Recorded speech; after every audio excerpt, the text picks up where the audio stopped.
2022 survey. We were notified that we were, I guess, elected or voted in as Vermont's best place to do business as a business traveler. So big shout out to all my colleagues. We were doing the water cooler talk this morning about how when I arrived at Milne Travel, we were about a dozen years old and obviously had a lot of really strong clients and really talented people. But back then, I think the number one sales volume agency in Vermont was about 30 times our size. In the Upper Valley, where we had a small office, I think back then there were 10 or 11 agencies within 20 miles of us that were bigger than us. So things have changed, and it's one client at a time, one new talented, hardworking employee at a time. But it's nice to be realizing that people recognize that we're talented and devoted to what we're doing for them. So it was a nice shout out from Vermont Business Magazine. Thanks for bringing that up. Well, and not just from the magazine, but from the folks who read it, who use your services, that say you're doing the best job out there. So congratulations, Scott, and to your team for that recognition from Vermont Business Magazine and the people who subscribe. Now, we're talking about travel news and things affecting how people want to get from here to there. And the war in Ukraine has wreaked a lot of havoc. I'm looking at some airline news stories right now about United Airlines suspending a pair of routes from the U.S. to India, since both of them flew over Russian airspace, as just the first example of airlines adapting to the new rules of the skies. And you're telling me that one of the longest airline routes in the world is getting even longer. Yes, actually, I think the end of the story is that Cathay, who flies New York to Hong Kong, which typically is a long flight, but not one of the longest, is rerouting. Instead of flying over Ukraine, Russian airspace, is doing a more southerly route, kind of over Turkey. And it's interesting in that story. It adds about 25% to the flight time, or the flight miles, but not so much to the flight time. Because of tailwinds and things. But, it's just another story of how complicated travel can be in the world today. So that, we got more and more clients that are traveling carbon offsets and tracking that compared to what they're doing for, just corporate responsibility programs. So it's a whole monkey wrench in that. Interesting, the soon to be the longest route in the world will be a nonstop from Kennedy to Auckland, which is being launched by Air New Zealand later this year. So it goes back and forth depending on the time of the year and routings. But right now, this Cathay Pacific flight is got the honors as longest flight in the world because of the conflicts in Russian and Ukraine airspace. A few travelers are a little discouraged by the Transportation Security Administration deciding to extend the federal transportation mask mandate for another month.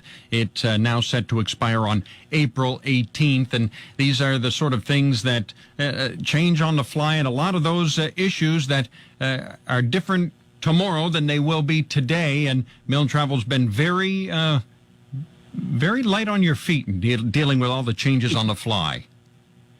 It's funny if you think back to when I was talking about we're a 47-year-old company and just how things have changed, and technology really some people think technology was going to be a disruptor of our industry. It's really an enabler of our success, and even though it's people is our first priority with our company, technology and being deft, as you said, light on our feet with employing technology is important.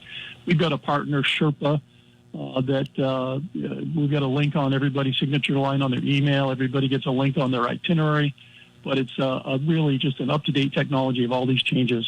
So as you said, the mask mandate is now mandated through April 18th. Whether it gets dropped in April or it's another month or so, let's cross our fingers. Unless things get surprisingly worse, it's going to be dropped at some point in the near future, I think, is everybody's prediction. The requirements, for foreign travelers to enter the U.S., I think there's a lot of awareness on the part of the government that that's about time to change those things and loosen that up, which would be very good for U.S. tourism as well. So one of the benefits of working with a Vermont company, a people-first company, is that we've got as good a technology as anybody on the planet. But if you'd rather get an answer by calling somebody, we're here to answer the phone. And some of those changes, I think it's not just travelers that are wanting to work without the mask. 2 weeks ago, 10 pilots from different airlines filed a lawsuit over the federal mask mandate. And then last week, 9 flight attendants did so as well. So I think folks are looking forward to working with a different situation and traveling with a different situation as well. It's great to see all the ways that freedom can manifest itself. Eh?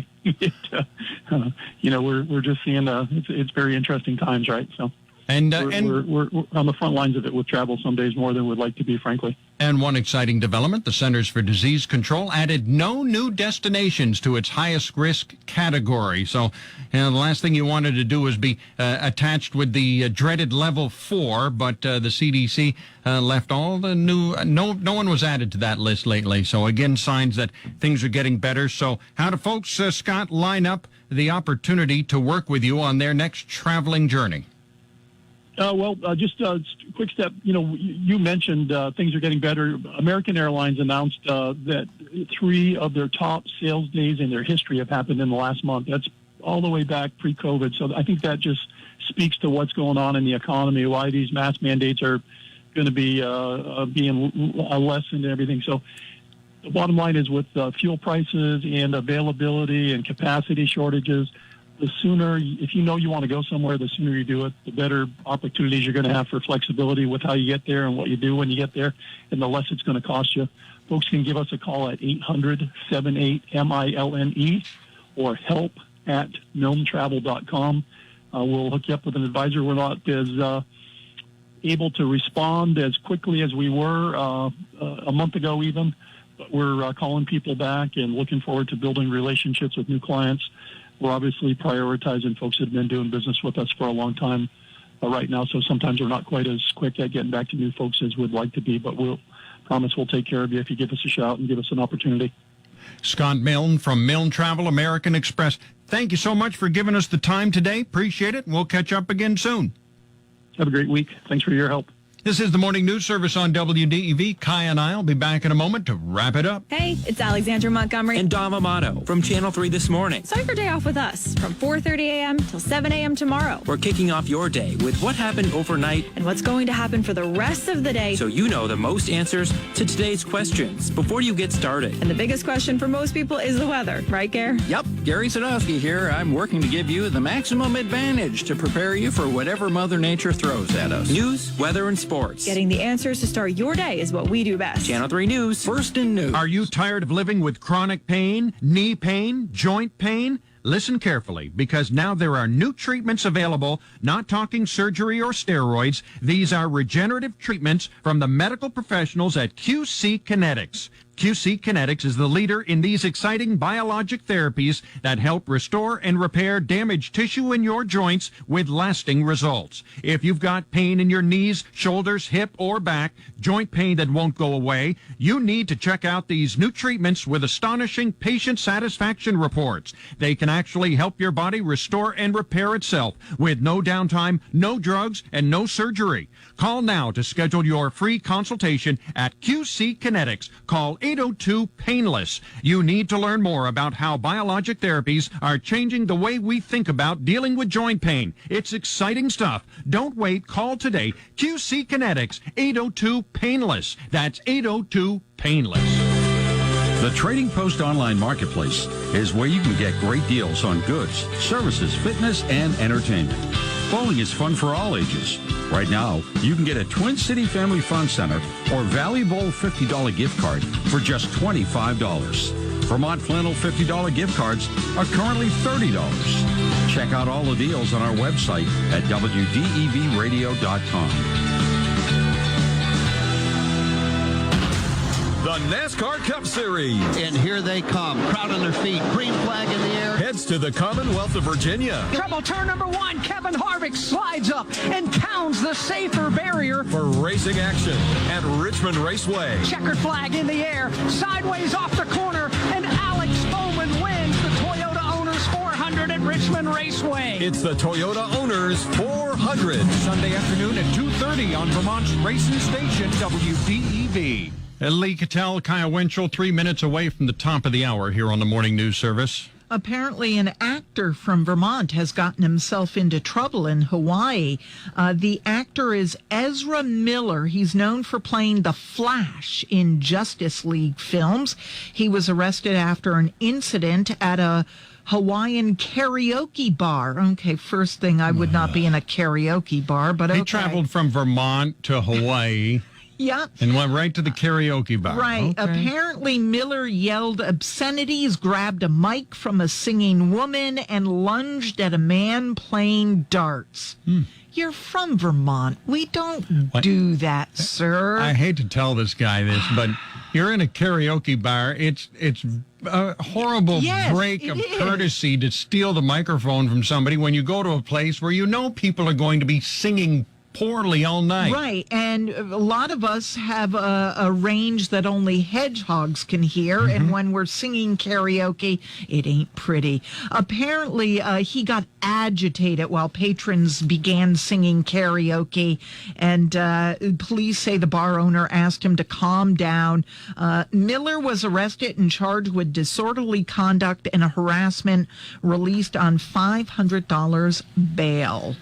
All right. Oh, come on. You're from Vermont. Don't do that. Oh. And I will say, I was sitting in a local tavern one evening a while back, heard a conversation, people. And, of course, I always think of Vermonters are friendly. So you just sort of, hey, where are you from? Conversation continued. And he said finally, you know, back home in Indiana, you don't talk to people you don't know in the bar. Oh. And I'm like, really? But this is Vermont. We're a ski community. I just, try to be friendly. So there you go. Maybe that's how would I put that? That's like having the not the tourist gene, but the kind of the feeling that people are going to be coming into your community and spending some time and accepting that Indiana might not be the biggest tourist draw. Well, you get a life. People That's don't come what we in do from out here of town. in the East. That's our thoughts here this morning. You can share more thoughts coming up over the hours. Vermont Viewpoint with Rick and Gary. Rick's going to be in Stowe, and you are encouraged to share your thoughts about that community and more coming up on Vermont Viewpoint in the next hour, live from Shaw's General Store. Good time. Toodles. For Kaya, I'm Lee Cattell. Thanks for joining us here on the Morning News Service. 23 degrees as we come up on 9 o'clock. 96.1 WDEV FM Warren. 96.5 W243 AT Barrie. 98.3 W252 CU Montpelier. AM 550 WDEV Waterbury.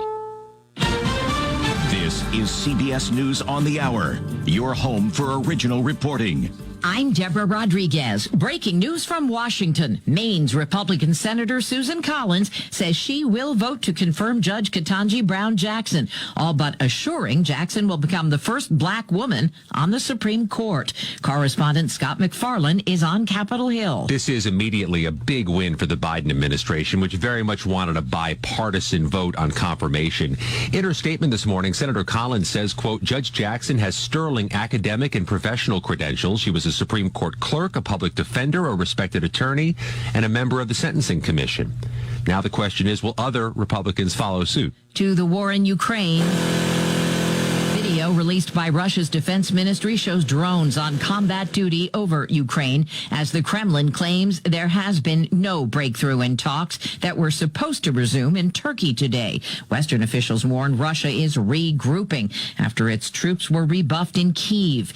The UN Refugee Agency's Alex Munt says more than 4 million Ukrainians have now fled their country. It's hard to describe what 4 million people totally traumatized by war looks like or feels like, and what it means for their future when 6 weeks ago they were living a completely normal life and now they're completely uprooted. The government says the U.S. economy expanded at a healthy pace of 6.9% in the fourth quarter. That is down slightly from previous estimates. An independent study in the U.K. finds hundreds of babies died needlessly in a single hospital system. As the infant and prenatal deaths mounted at the Shrewsbury and Telford Trust, administrators ignored parents who tried to call attention to a pattern of malpractice. We now know that this is a trust that failed to investigate, failed to learn and failed to improve. Investigator Donna Ockenden says more than 200 babies died needlessly through incompetence or through a near fanatical insistence on natural childbirth, even when medical evidence suggested that would be harmful. Vicki Barker, CBS News, London. Amid the turmoil in Ukraine, touchdown confirmed at 6:28. 2 Russian cosmonauts and a NASA astronaut, Mark Vande Hei, landed in a remote area of Kazakhstan in a Soyuz capsule today after spending a record 355 days at the International Space Station. Could Tiger Woods make a comeback at next week's Masters? ESPN says he played 18 holes with his son in Augusta. CBS Sports' Kyle Porter. Tiger can't realistically believe that he's at the 2022 Masters to win because he's had so much time off. It's more of a, hey, I'm jumping back into this if he does play. This is CBS News. There's always something new under the sun. CBS Mornings, weekdays on CBS. Hi, we're the Goo Goo Dolls. We're fortunate that we can give our daughters everything they need to grow and learn. But not every child can focus on classes and play dates. Nearly 13 million kids in the U.S. face hunger. That's 1 in 6. School lunch might be their only meal each day, and it's heartbreaking to imagine any child going to bed hungry. We're dreaming of a perfect day when kids can smile, play, and just be kids without worrying about where their next meal will come from. Feeding America is working to make that perfect day a reality.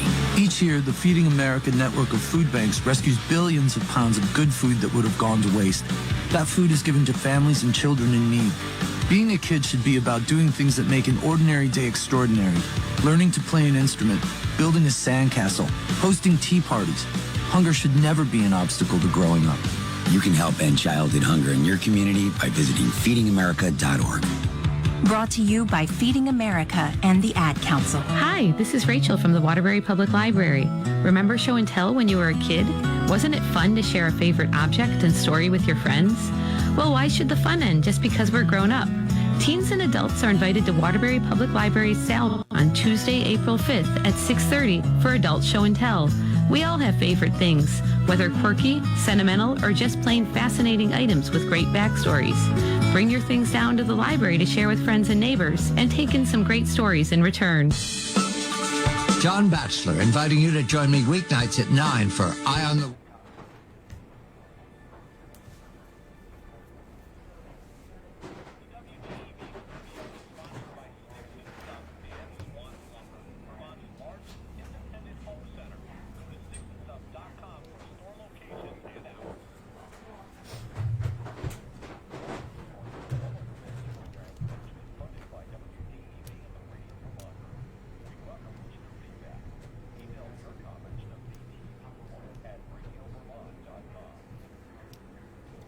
Good morning. This is Vermont Viewpoint on WDEV. I'm Rick Singari. Vermont Viewpoint is getting out, broadcasting at wonderful spots around the state as part of WDEV's 90th anniversary.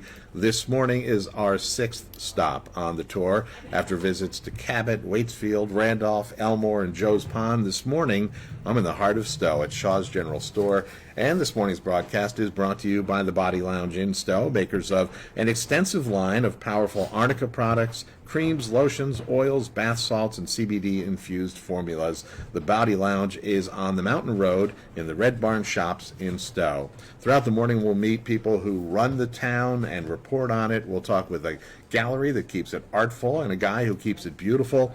We'll learn about the Stowe Land Trust and about the only Irish pub in the state serving honest-to-goodness Colombian food. So stick around for 2 fun and informative hours about Stowe, and we'll start with one of the people who keep their finger on the pulse of Stowe, the news editor of the Stowe Reporter, Tommy Gardner. Tommy, welcome to Vermont Viewpoint. Hey, nice to meet you face to face. Yeah, we have spoken on the phone many times, and Tommy, I say a news editor of the Stowe Reporter, but you said 5 papers in your stable. So what are the papers that you guys oversee? Right, yeah, our stable, as you would say, is the Vermont Community Newspaper Group. And, the flagship is the Stowe Reporter. That's kind of where the buying power came from in the last 5-6 years. And we had the Waterbury Record, we lost that 2 weeks into the pandemic.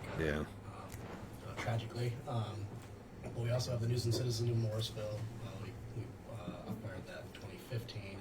that's been around. That's the oldest paper in the company from 1881, if I'm not mistaken. Wow. Then we've also acquired the other paper, the OP, of South Burlington, the Shelburne News, and the Citizen of Charlotte and Heinsberg. Gotcha. Where did your newspaper career start? Johnson State College. Oh, yeah? Some people may remember that name. Northern Vermont University now, but my diploma still says JSC. Uh-huh. And yeah, I mean. And then where have you been since then? I think you were at the Hardwick Gazette, am I right? Yep, I started as a ski bum for about 5 years after graduating, and then when I turned in, more career oriented, I went to the Gazette in 07, I believe. I've been with this group since 2013. Yeah. Now, what does covering Stowe feel like? That this is where you really should be. That this is the place, or is it for you? It feels like it when I talk to you every time. Like you're really comfortable here. I am. I grew up in Morrisville and Hyde Park. Morrisville for elementary school and Milne Union for high school, and there's always this ethos or mystique about Stowe. Not always necessarily, flattering. There was a sense of elitism and affluence that you quickly learn when you start reporting in this town is not that true. This is a very community-oriented town. People are very civically engaged. The paper has incredible penetration. You see it, people reading it all the time, whether they're starting on page 1 or starting with a blotter on page 2. And it was really wonderful to see some of those preconceived notions be dispelled. Yeah. And as we've seen in the last 10 years, with the population increase, 21% population increase, the town's just gotten more diverse, more lively. There's a big mix of first time, new Vermonters, whether they're not from out of the country necessarily. Sure. From towns in other states, and it just adds a lot to the town. But there's a very vibrant school parent population that's taking a keen interest in the education as well. I'm glad to hear other people start on page 2, the blotter page. That's where I start to make sure I'm not on it, that I haven't made it there. Now, you picked an early slot this morning because this is a really busy couple days for you. What happens at all the papers on Tuesday and Wednesday? We print them. We send them to a printer to be printed. We don't print our own. We are printed on Concord. And so we're a weekly paper. All the papers come out on Thursdays. So that means we stagger the 2 papers we produce on Tuesdays and then Wednesdays. Today is our big day. We have our biggest papers go out today. The News, the Citizen, and the Reporter go out, as well as the Citizen. And so that entails kind of rolling deadlines. If anybody's listening, might be my fellow employee or boss. I'm still working on deadlines. That makes it even more special that you came in this morning to talk. Yeah, it's good to take a break from the computer. Yeah, and laying out the paper, composing, is that still done physically? Is that all online? On the computer? Do you do that? I don't do much of that. I mean, I know I'm kind of a Swiss Army knife when it comes to most aspects. My main skills are in the reporting and editing side of things. Yeah. We have a production staff of 4 that lays it out, both Quark and InDesign. Just trying to marry those two programs. Yeah. Those production pieces of software. Yep. We kind of inherited InDesign when we inherited the Chittenden County papers, and the Moyle counties are laid out in Quark. And, Oh, interesting. people who know more and have more partisan feelings about either which one's better. I'm more familiar with Quark when it comes to that. Yeah. Well, I can tell every time that we have you on the air to talk about what you're covering, it seems like this is really your passion. This is what you love doing. What's the most enjoyable thing? What is that you love the most about working at the Stowe Reporter and the News and Citizen and being part of this newspaper group? It's something different every week. There's a nice. It's almost going to be almost have interlocking and concentric and also independent circles that you're constantly cycling through on a week-to-week basis. So I mean, there are stories, both good and bad, positive and negative, that we'll be writing chapters in for months, years at a time. Sometimes with follow-ups.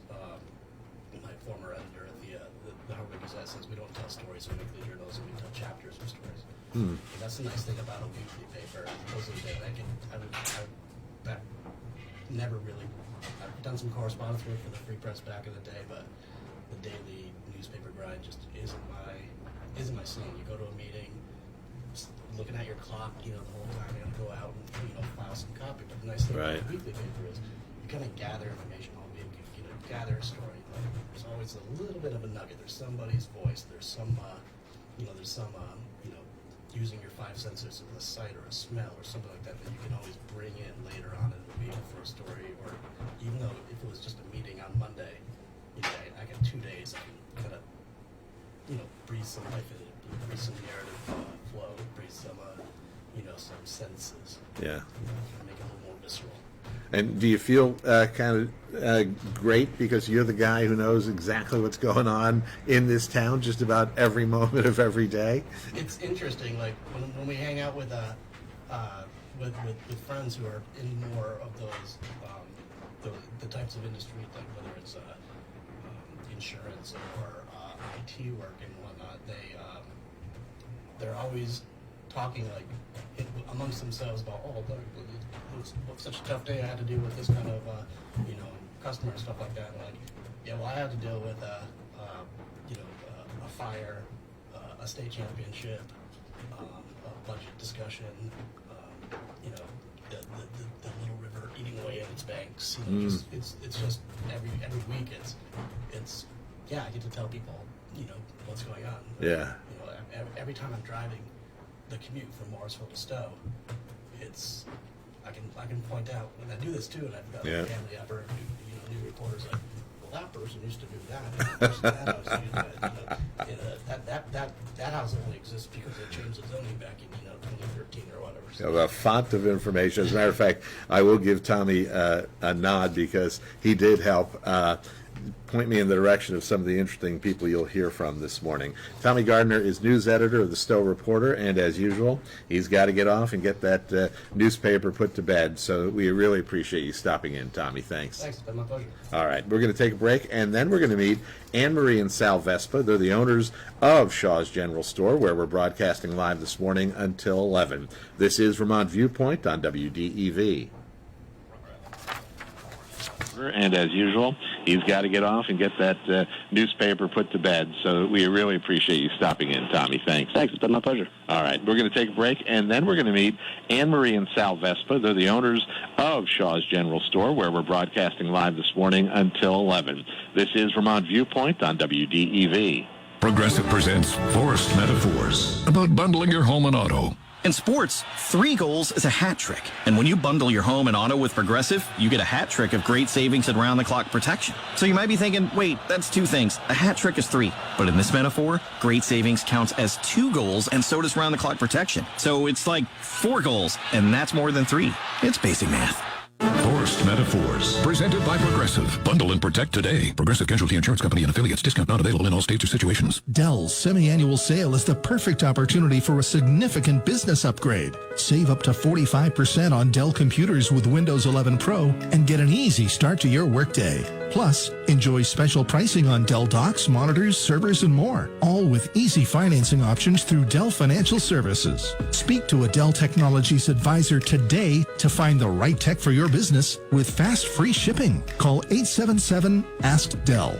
That's 877-ASK-DEL. Got chronic joint pain? Not having success with steroids but trying to avoid surgery? Well, thankfully, there's a better way, and it's now available here from the medical professionals at QC Kinetics. I'm talking about new therapies, advanced all-natural regenerative treatments that not only just give you relief, but can also restore and repair damaged tissue for long-lasting relief. If you've got joint pain due to arthritis, knee pain, hip pain, shoulder pain, don't just think the old ways of dealing with pain are the only ways. You need to learn more about these new biologic therapy solutions. Call now for a free consultation. QC Kinetics at 802-PAINLESS. These remarkable new treatments increase mobility, decrease pain, and help restore tissue. They actually encourage your body to heal itself. Call now and learn more about these restorative, regenerative, and revolutionary alternatives. Don't wait. Call today. QC Kinetics, 802-PAINLESS. That's 802-PAINLESS. Hello, Lori Klein here. I have been the buyer at the Warren store since 2007. I am retiring at the end of March. After 2 years of COVID-limited buying, I am proud to say that I am leaving the best collection ever upstairs. This year's spring clothing is beautiful, irresistible, and wearable. The homewares are fantastic and wonderfully displayed by my talented staff. I implore you to make the trip to Warren Village, have lunch, it's almost deck weather, and head upstairs for a look-see. You won't be sorry. Fun, funky, safe, and friendly. Warren Store, Warren Village, and warrenstore.com. Hey, it's Alexandra Montgomery and Dom Amato from Channel 3 This Morning. Start your day off with us from 4:30 a.m. till 7 a.m. tomorrow. We're kicking off your day with what happened overnight and what's going to happen for the rest of the day, so you know the most answers to today's questions before you get started. And the biggest question for most people is the weather, right, Gare? Yep, Gary Sadowski here. I'm working to give you the maximum advantage to prepare you for whatever Mother Nature throws at us. News, weather, and sports. Getting the answers to start your day is what we do best. Channel 3 News. First in news. We're back on Vermont Viewpoint, and we are back at Shaw's General Store in Stowe this morning, where we missed the store's Quasquicentennial by a couple of years. That is a 125th anniversary. The store is now about 127 years old. Stowe was chartered in 1763, 28 years before Vermont became a state. And although Stowe once had more than 100 farms, tourism has long played a part in the town's lore. In 1870, the toll road opened, allowing people to visit the Summit House and the 300-room Mansfield House, or the Big Hotel. And it wasn't long after that Shaw's General Store opened up in 1895, founded by Howard E. Shaw. With me now are the owners of Shaw's. We've got Anne Marie and Sal Vespa. I want to thank you so much for being on with us from sunny Florida. Is it sunny down there? Yes, it is. Good morning, and thank you for having us on your show. You're welcome. Well, you are missing a beautiful bluebird day here in Stowe. It's gorgeous, but probably a few degrees colder than what you're experiencing there. Anne-Marie, can you give us a little history of Shaw's? Well, my great-grandfather founded it, as you mentioned, in 1895, and from there, it went to my grandfather, Gail Shaw, and then to my mother, Ann Savila, and my dad, Ken Savila, and then Sal and I bought it from my parents in 2005. Wow, so it's been in the family all these years. Different iterations, though. I believe at one point it was a grocery store. Am I right? Yes, it was. It was a grocery store up until, I believe, my parents bought it, and then they were tired of all of my mother's relatives coming in and getting their groceries, so they said, no more groceries. Oh, wise decision. Sal, this store has been through 2 world wars, a depression, several recessions, 9/11, the pandemic. What do you attribute its resilience to? Well, certainly location is a good thing, yeah. And I think the Shaws and Savilas just have that retail. It's pretty basic. They don't overthink things, and they get things done. They bring in things that people need, and they don't overdo. So it's just really really good business, good management. I think they also made changes along the way that they saw the need for in the community, that they had to shift gears many, many times. Like you said, getting out of groceries. We were once a ski shop, and then we just switched out of skis. And so along the way, we've had to make so many different changes as things have changed in the town. Well, Anne-Marie, tell us, when somebody comes in Shaw's, what will they find? They're not going to find groceries anymore. They're not going to find skis. So what will they find at Shaw's General Store? Well, I think they will find a wonderful staff, and they will find a fantastic selection of Stowe T-shirts, sweatshirts, and socks. We have an enormous selection of socks, and our footwear. We have some very unusual gifts, and we have, Vermont maple products. So we just have a broad variety of wonderful goods and the staff to support our merchandise. Yeah, I think Rick Cabot would be, he probably comes in, he's probably very proud to see a beautiful wall of darn tough socks here in the store, great footwear to go with them. Sal, what does Shaw's mean to Stowe, and what does Stowe mean to Shaw's? Well, that's a great question. I mean, Stowe means everything to Shaw's, and I think, it's the organization of Stowe is world class. I mean, the Stowe area, Stowe vibrancy, the mountain, the way the mountain is managed. I mean, it's just a well-managed, the government, Charles Safford does a great job over there. Our select board, it's just a really well-oiled machine. The ice rink, just so many things, restaurants, hotels. It's well done and grown very nicely, not too fast.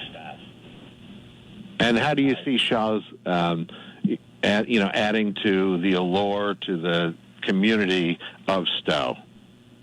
Well, I think that, just the fact that we're just such an old family-run business, there's not a day that I don't go in there and I'm just amazed at the history of Stowe, but mostly the store.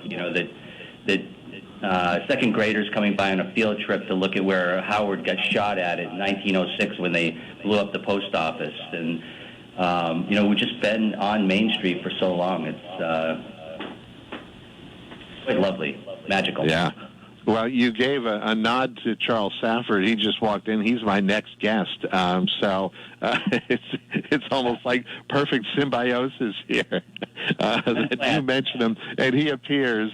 He'll be on after our 9:30 news. So thanks for kind of teeing him up and getting him ready.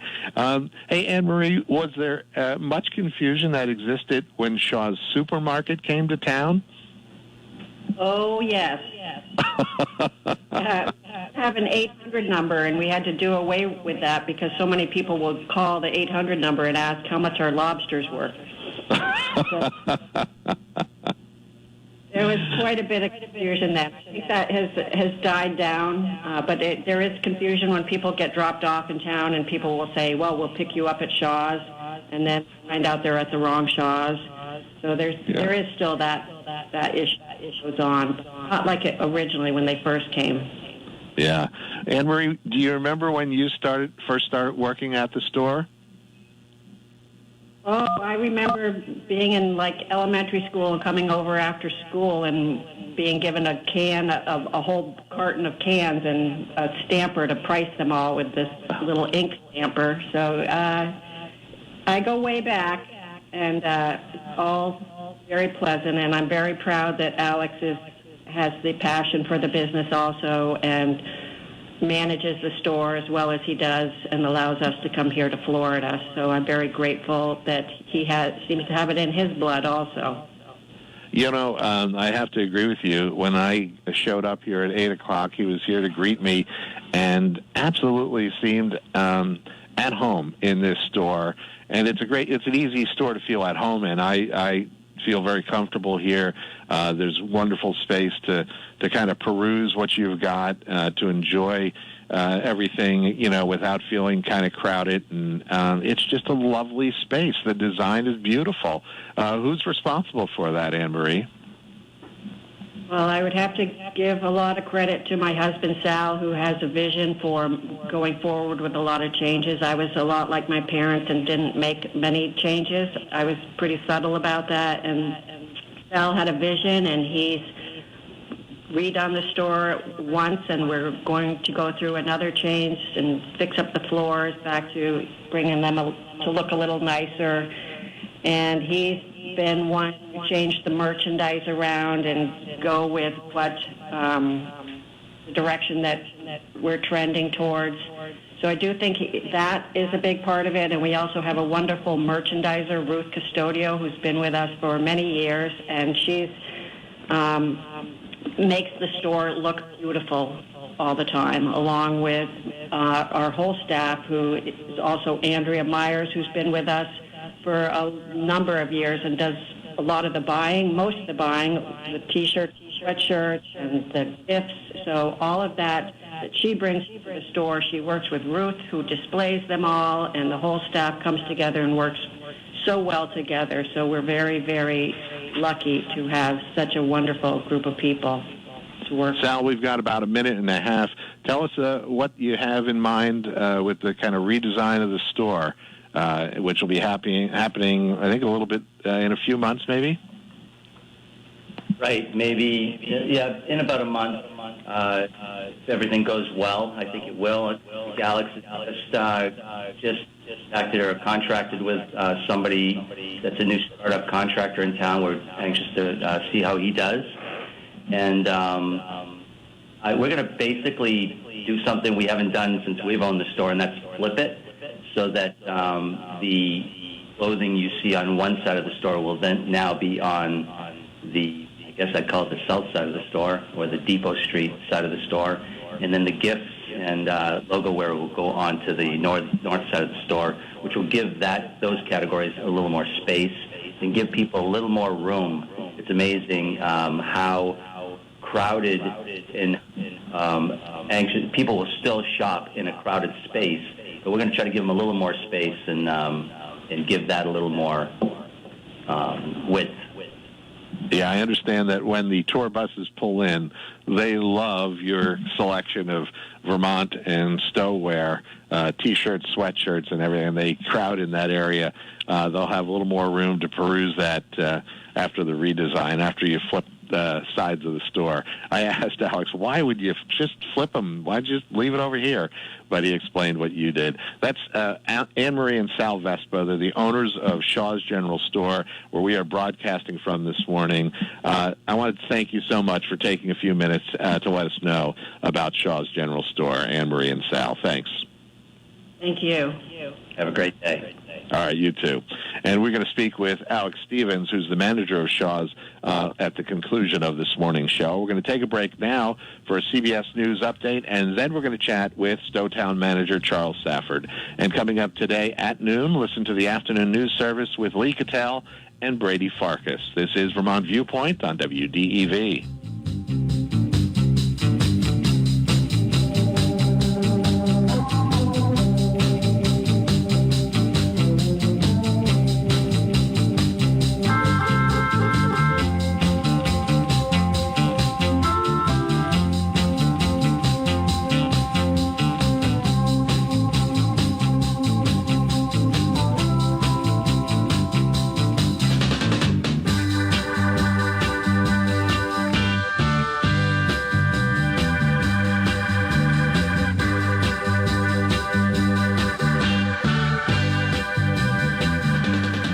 CBS News special report. A Republican senator from Maine has all but assured Judge Ketanji Brown Jackson will become the first black woman on the Supreme Court. Correspondent Scott McFarland is on Capitol Hill. In a statement this morning, Senator Susan Collins says, quote, after reviewing Judge Jackson's extensive record, watching much of her hearing testimony, and meeting with her twice in person, I've concluded she possesses the experience, qualifications, and integrity to serve on the court. Collins' support would break a potential 50-50 tie. Utah Republican Mitt Romney met with Judge Jackson yesterday. Reporters asked if he'll vote to confirm. I really don't have the inclination to talk about our discussion at this stage. And after I've made a decision as to what I'm going to do on this vote, you'll see it. But that's probably not until the day of the vote itself. The Senate Judiciary Committee is scheduled to vote on Jackson's nomination April 4th.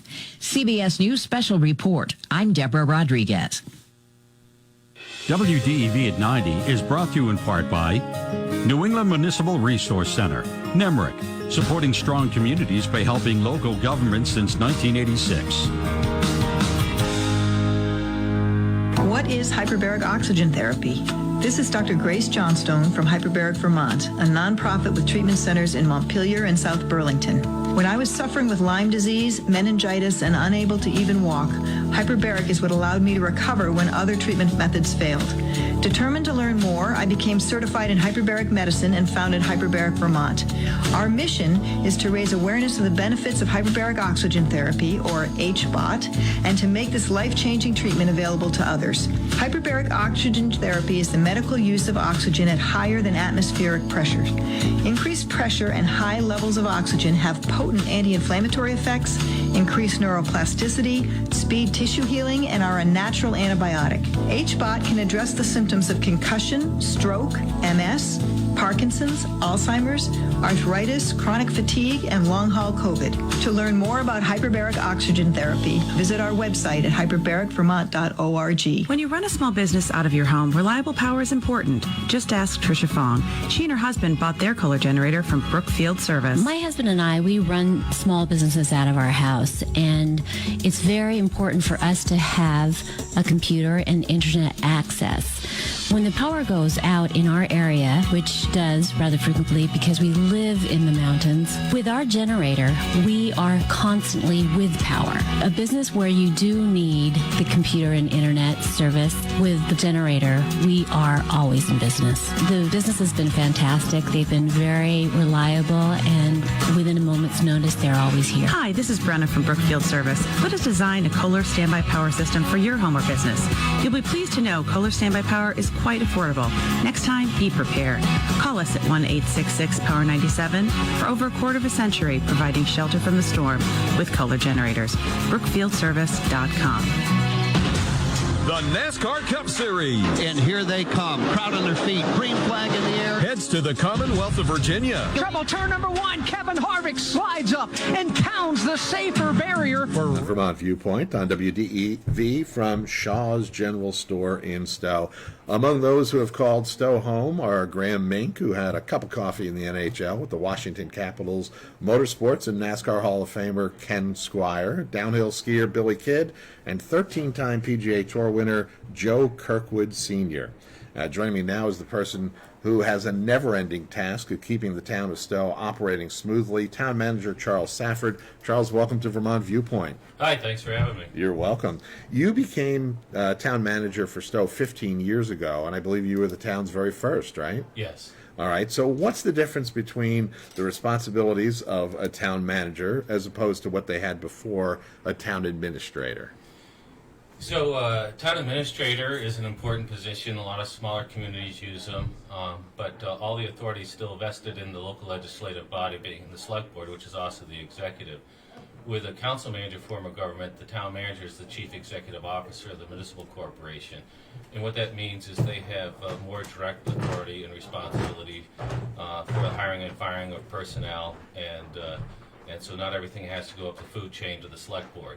Right, so we can keep things moving on a daily basis. You seem to like that, right? Well, I think it helps the select board so they can focus on the bigger picture issues and allow a lot of the administration to an apolitical manager. Mm-hmm. Now, you took the job here, leaving Essex because, and again, this was 15 years ago, they were considering merger at the time. Right. Could you have predicted how things have worked out there 15 years later? Yeah, it is interesting. It was a long debate where the separation merger in Essex, and I don't know exactly where things are headed at this point. It's in the legislature's hands, so time will tell whether it actually becomes a city at this point. Right. There's a bit of a divorce going on Right, now, rather right, than right. a union that you thought was going to happen. Well, that's those one of years the ago. reasons that brought me here was because the town had actually voted to merge, and I said, well, they don't need two managers. And Stowe came up. I like this neck of the woods, so I thought I'll put my hat in the ring, and lo and behold, they hired me, and then all of a sudden there was a rescission vote, and they decided not to merge. But I think it was a good move for me and my family, and I hope the Stowe community feels it was good for them as well. Well, they've kept you on 15 years, Right, so I think you're doing okay. Right, I appreciate that. Yeah, how happy are you that you made that move to Stowe? Well, I've been glad to serve every community I have. I think, I've been happy to be here. I hope people feel like I've been able to contribute. There's certainly community feels it was good for them as well. Well, they've kept you on 15 years, so I think you're doing okay. Right, I appreciate that. Yeah, how happy are you that you made that move to Stowe? Well, I've been glad to serve every community I have. I think, I've been, happy to be here. I hope people feel like I've been able to contribute. There's certainly more and more going on in Stowe. It's becoming a busier and busier place, that's for sure. It sure is. And speaking of happy, 15 years on the job, and you just keep smiling. Traffic on peak days, right? You used to be sometimes with some special events in the summer and with fall foliage, and we're seeing on peak weekend skiing on powder days, if you will, and holiday weekends.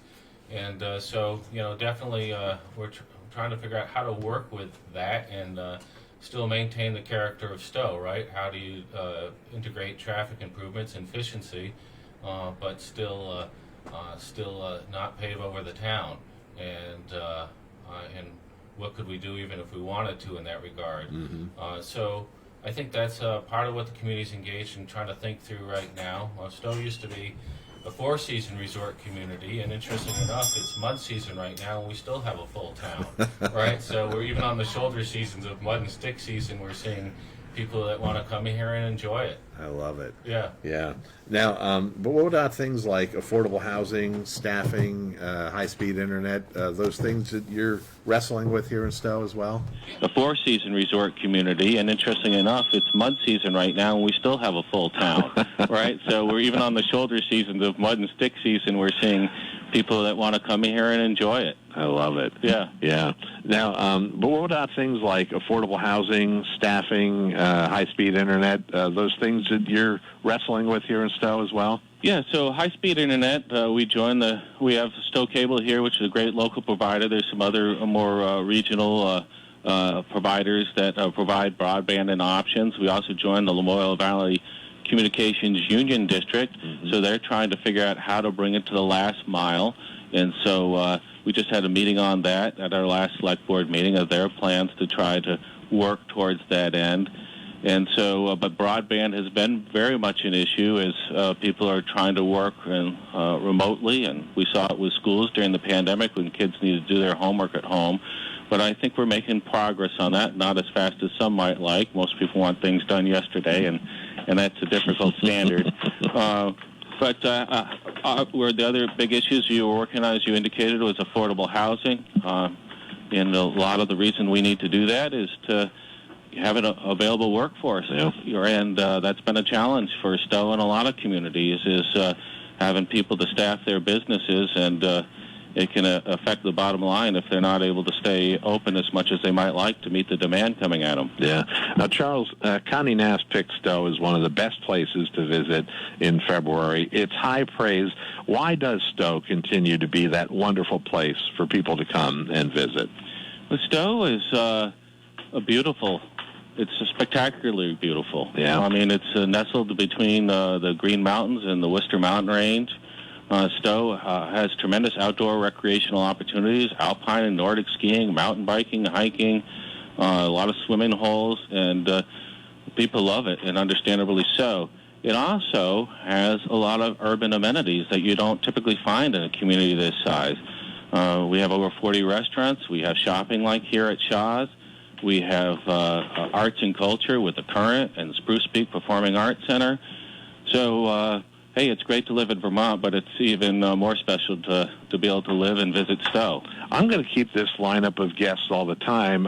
You just teed up my very next guest, Rachel Moore of The Current. Right, is up right, next. there you go. It's really pretty great that you all kind of know exactly what to say. You must always be looking at what Stowe can do better. So what are your thoughts on that? Well, we can always do things better. We're fortunate that Mother Nature created a tremendous landscape to work with, so we're trying to work with our partners that we just talked about. Stowe has over 30% of its land conserved, so there's a lot of public access in Stowe Mountain. Stowe Bike Club and others do a great job of trying to open up those possibilities.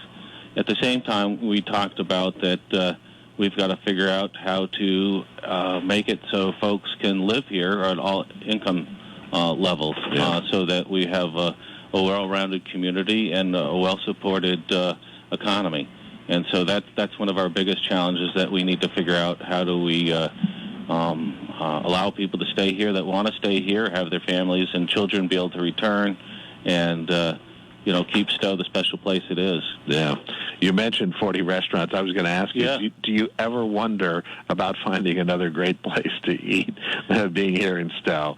Well, amazingly enough, sometimes it's so busy here that I do find myself having to go to Waterbury and Morristown that also have great restaurants, particularly during the busy peak times. But there is a lot of options and opportunities, and right now is a great time for folks that want to do a staycation in Vermont. And I know I used to do when I was the Essex Junction Village Manager, come down to Stowe. Yeah. And I think there certainly is a lot of opportunity and variety there. You've mentioned the natural beauty several times, right? But there is something about this town that is so beautiful, so perfect, so Vermont, and so clean, so well preserved. What is it? How does Stowe continue to be this great showplace? Well, one of the things I'm most proud of in the community is that the town decided to invest in itself. We, a couple of years ago, spent $6.5 million burying the power lines, and that wasn't with federal or state assistance. That was the local taxpayers that undertook that project and did the downtown beautification you see. We've also had an historic commission that's tried to preserve our historic buildings and keep that what people feel is special about Vermont. And we've also had an environmental etho. Stowe, as I indicated, has over 30% of its land conserved. They've tried to be good stewards of the land. They've locally supported farmers through farmers' contracts to make sure agriculture remains viable.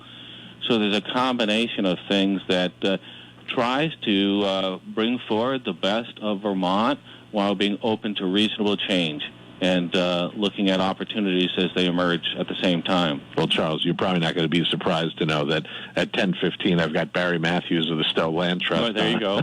You get them all, right? Yeah, indeed. Good morning to be listening to WDEV, right? Oh, you're hired, Charles. Right. Charles Stafford is the town manager of Stowe, and he had a long, arduous commute from his office to Shaw's General Store this morning. How long did it take you? It was across the street.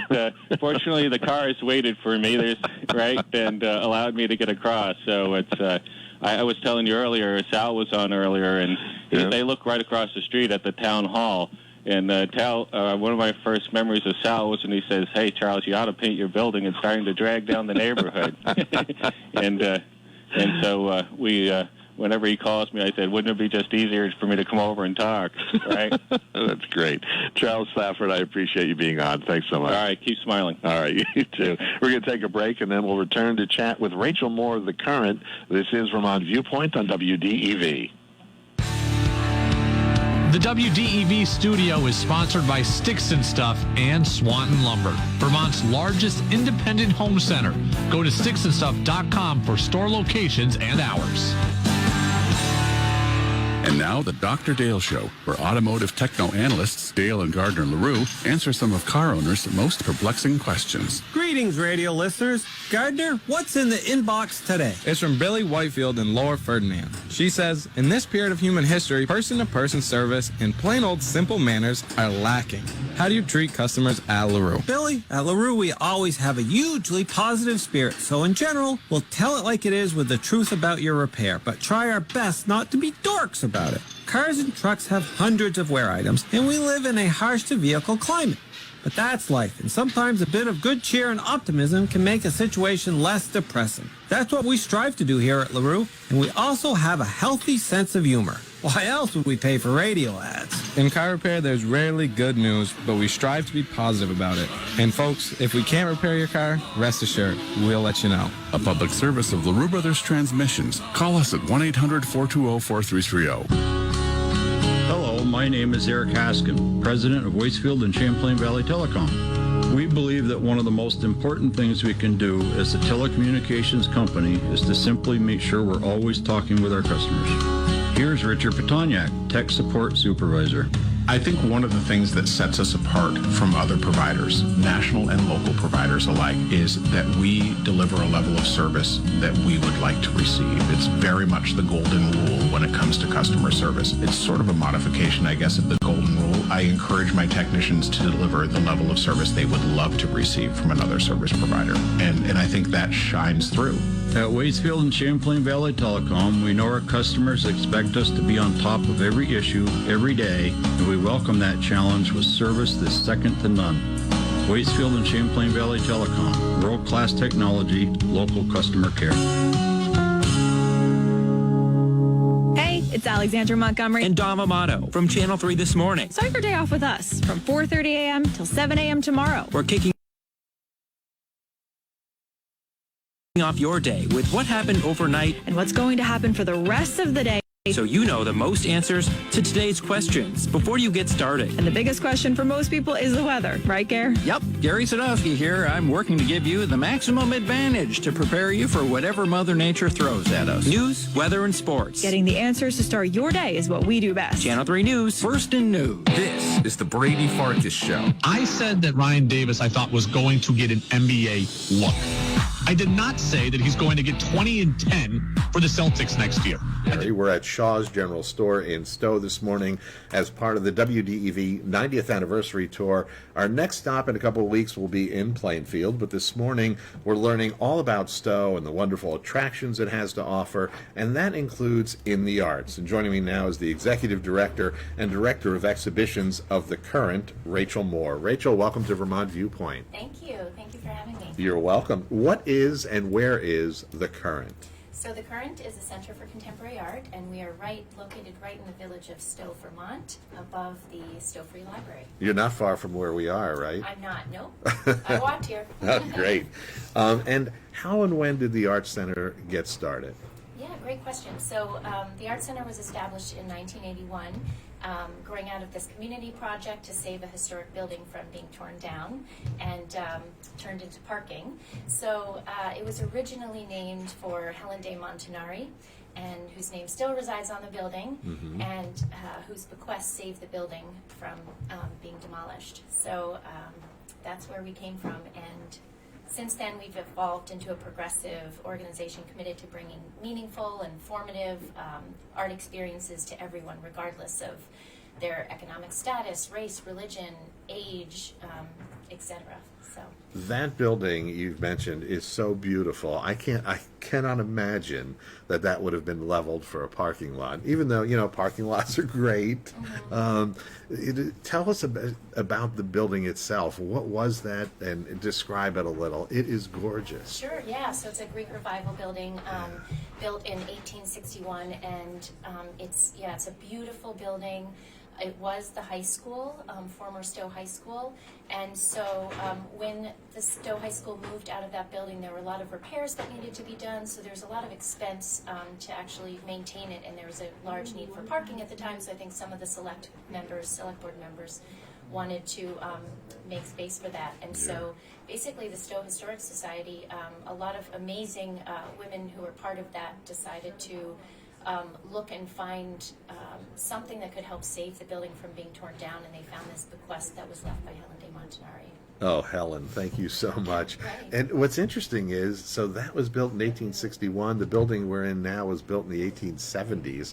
So these two buildings that we're talking about and sitting in would have been here all those 150 years ago. Oh, that's wild. Yeah, it's incredible. We have some gorgeous pictures and of from way back when. Yeah. Now it's called the Current now. It was the Helen Day Art Center. Why the name change? Sure. So I think our work is guided by our mission to be inclusive and accessible, and the Art Center is bigger than any one individual.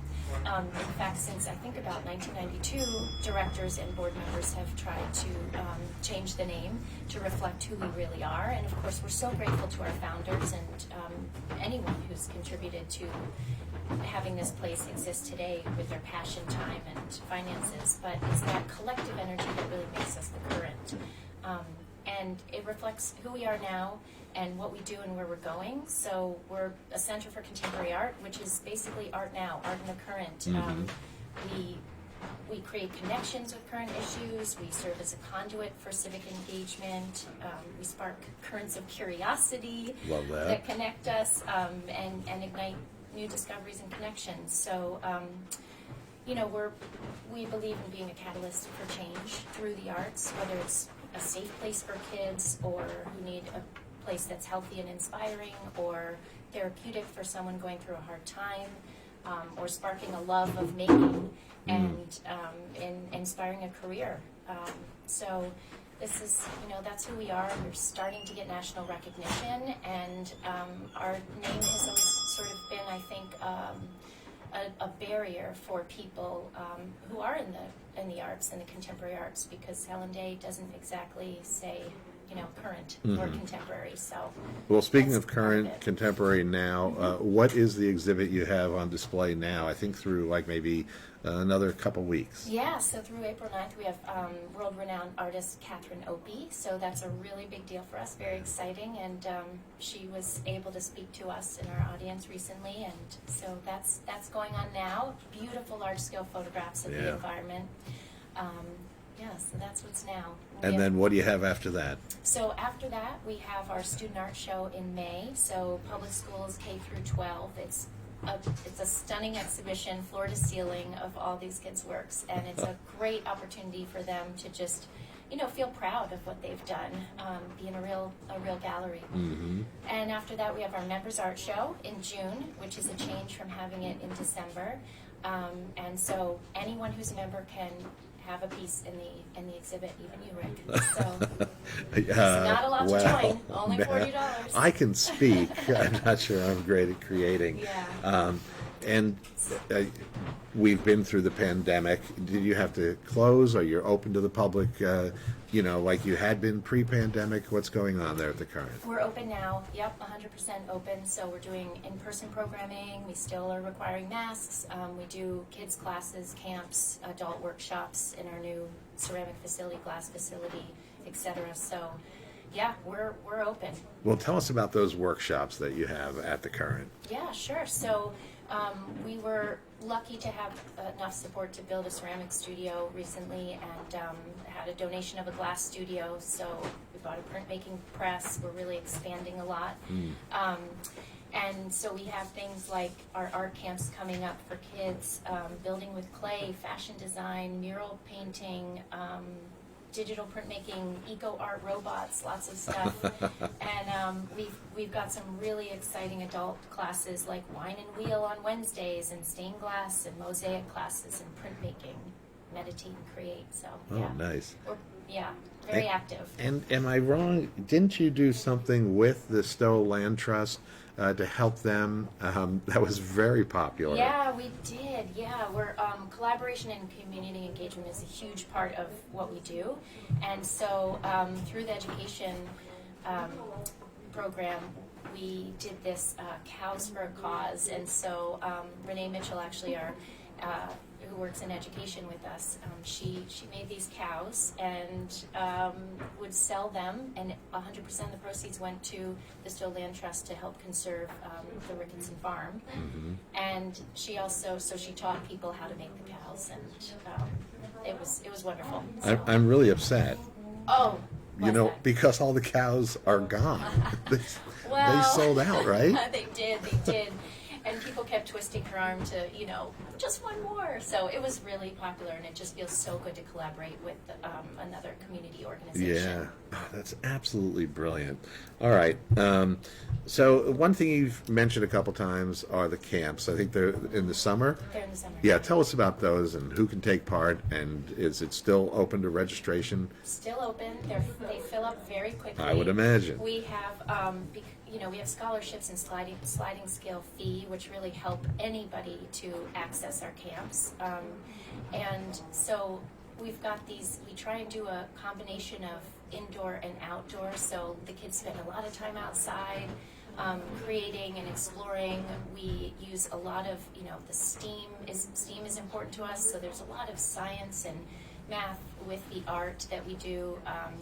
And Stephanie Drew Sheldon, who's our education director, does just a fantastic job of putting these together. So, yeah, they're open. We run about 2 or 3 per week throughout the summer. So that's fantastic. They're great. We've got about 30 seconds. How is the current funded?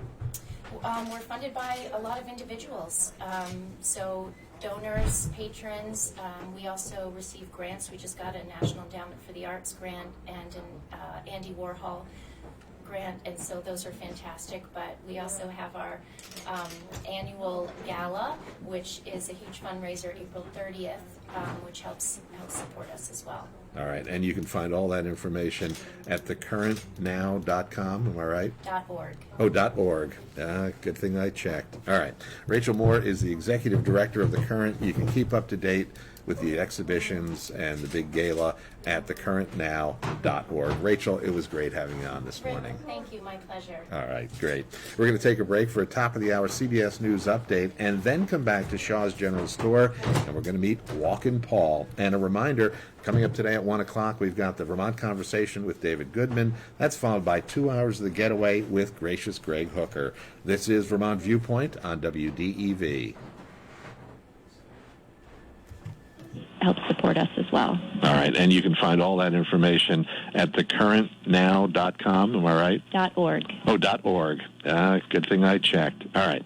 Rachel Moore is the executive director of The Current. You can keep up to date with the exhibitions and the big gala at thecurrentnow.org. Rachel, it was great having you on this morning. Thank you. My pleasure. All right, great. We're going to take a break for a top-of-the-hour CBS News update and then come back to Shaw's General Store, and we're going to meet Walkin' Paul. And a reminder, coming up today at 1 o'clock, we've got the Vermont Conversation with David Goodman. That's followed by 2 hours of the Getaway with gracious Greg Hooker. This is Vermont Viewpoint on WDEV.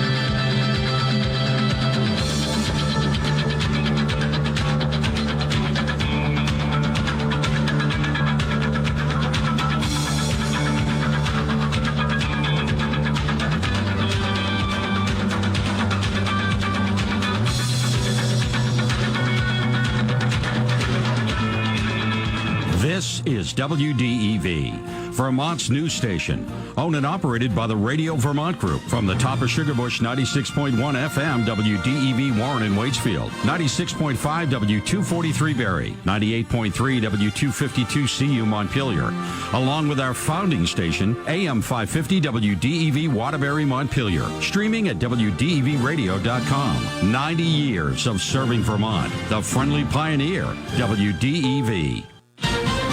This is CBS News on the Hour, presented by Indeed.com. I'm Deborah Rodriguez. Kremlin spokesman Dmitry Peskov says Russia is encouraged by written proposals from Ukraine to end the war, but he says he sees no breakthrough. Correspondent Deborah Pata is in Kyiv. Boardroom negotiations mean little on the battlefield. Ukrainians are not letting their guard down. The enemy is still here, said President Volodymyr Zelensky. Missile and air attacks have not stopped. That's the reality. Ukrainian officials say Russian forces pounded areas around the capital as well as northern Chernihiv overnight. The UN Refugee Agency's Alex Munt says more than 4 million Ukrainians have fled their country since the war began. This is a milestone, but it also doesn't even capture the full scale of the conflict. We have maybe 10 million people trapped and can't move. This morning, Republican Senator Susan Collins announced she will vote to confirm Judge Ketanji Brown Jackson, giving Democrats the one extra vote they may need to assure Jackson will become the first black woman to serve on the Supreme Court. Still unclear how Arizona Democrat Kyrsten Sinema will vote. There's more dangerous weather tearing through the South. A possible pre-dawn tornado caused widespread damage across the city of Springdale in northwest Arkansas. The roof was ripped off this woman's house in St. Joseph, Missouri. We got the kids into the basement bathroom, and then all we heard was like a huge boom and a crash and like a ripping sound, and then it got really, really quiet. Some 50 million people from the Gulf Coast to southern Illinois and Indiana could see severe weather, including tornadoes. Jim Crisula, CBS News. Will Smith could be leading man non grata in Hollywood soon. Members of the Academy of Arts and Sciences are expected to hold an emergency meeting tonight to discuss a response to his attack on Chris Rock at the Oscars. CBS's Jerika Duncan. If Smith is expelled, he will join the ranks of Harvey Weinstein and Roman Polanski, who were removed from the Academy but kept their Oscars. Entertainment reporter Clayton Davis. There are people that are calling for his Oscar to be revoked. That is highly unlikely to happen. What do you do to protect your car from thieves? CBS's Vicki Barker says it's not leaving it in a well-lit spot. That familiar nighttime symphony. British researchers say the number of car break-ins on one street was cut almost in half when the street lights were turned off between midnight and 5 a.m. Apparently, if the street is dark, that opportunistic thief is less likely to spot those valuables you left on the front seat. This is CBS News. Hire with minimal effort and maximum success with Indeed. Their powerful hiring platform helps you attract, interview, and hire candidates all in one place. Visit Indeed.com/credit. As an organ donor, your story doesn't have to end. The good in you can live on. In fact, you could save up to 8 lives with your gifts. Your heart could keep beating. Your kidneys could keep filtering. And your intestines could keep on digesting for others. And that's not all. You can improve the lives of 50 more people as an eye and tissue donor, restoring sight and health. And you're not just helping out the person receiving the transplant. Vermont Viewpoint, live from Shaw's General Store in Stowe. And our live remote broadcast this morning is made possible by the Body Lounge in Stowe in the Red Barn Shops on the Mountain Road. Next up, as we get a picture of this beautiful Vermont town, we're going to spend time with someone who makes sure the town stays that way. He's known as Walkin' Paul. Paul Sakash, welcome to Vermont Viewpoint. Thank you. You're welcome. Paul, how much walking do you do in the course of a day? I do 2 different routes. I walk up in Smuggler's Notch, which is about a 4 mile. I start right at the ski area, and I walk all the way to the top. And that's about 4 miles. And then I start at my house and do another loop, which is about 3 mile loop. So it's about 7 or 8 miles. All right. And what do you do to occupy your time when you don't do these walks? Well, I have a French-Canadian girlfriend, so I go up to visit her now that the border is reopening. So I go up there about 2 weeks a month. So.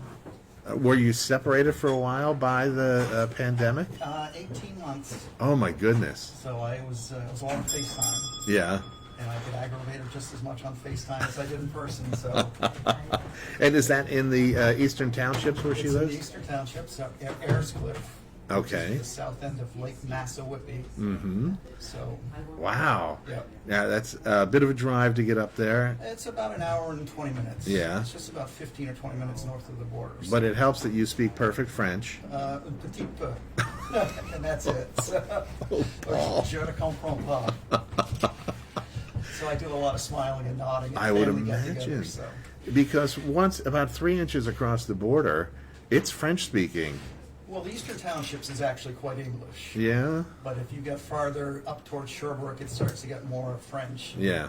And then going towards Quebec City and Drummondville, you definitely. All right, but you make your way around. No. I've gone up to hockey matches, Quebec Junior League hockey matches up there, and no one understands me. I don't understand them, but I get to go in and watch. You smile and nod a lot. You got it, the international language. Exactly. Yeah. Now, how did this all start where you have been going on these great walks all around Stowe? Well, I started walking up in Smuggler's Notch about 6 years ago for exercise, which it hasn't helped a whole lot because I consider myself short, fat, and old. So. Yeah, but you look good. Well, thank you. Yeah. And I did the walk, and I started to notice cigarette butts and cans and bottles. And I said, well, if I'm walking, I might as well start picking it up. Mm-hmm. So I started picking up literally by hand. I would bend down, pick everything up, and put it in a bag. It was originally a Shaw's supermarket bag. And that was 5 or 6 years ago, and I got tied into the rangers up there, so they would see me walking. They'd stop, I'd empty my bag in the back of their truck. And just before COVID started, they offered a picker-upper. So yeah. I said, a no, gripper. Yeah, exactly. I said, I don't need one of those. And that was in the fall. In the spring, I said, well, if that offer is still available, I'll take one. Mm-hmm. So I've been doing that for 6 years, and I've gotten to know Aaron, who's the head ranger up there, and a couple other people up there, and they will stop. And I've gotten past being angry about it. Now I'm just depressed how much I have to pick up. Yeah. And the notch appears to have gotten a little bit better. I get up there at 6:30 or 6:45 in the morning, so I see a lot of the contractors coming through, and they will actually all give me, they'll pull over across the center line, give me a lot of space. Yeah. They do fly through there, so they're going fast, but they do give me right away. It's interesting, when I do the other loop, which is all on 100 and 108, I don't get that space usually. So no it's a kidding. difference of traffic. Wow. And a lot of people mention they wave to me, and I'm looking up and looking at their right front bumper to make sure it's not coming at me. Right. And I'm not looking at their faces. So. Paul, in a typical day, how much trash do you pick up around Stowe?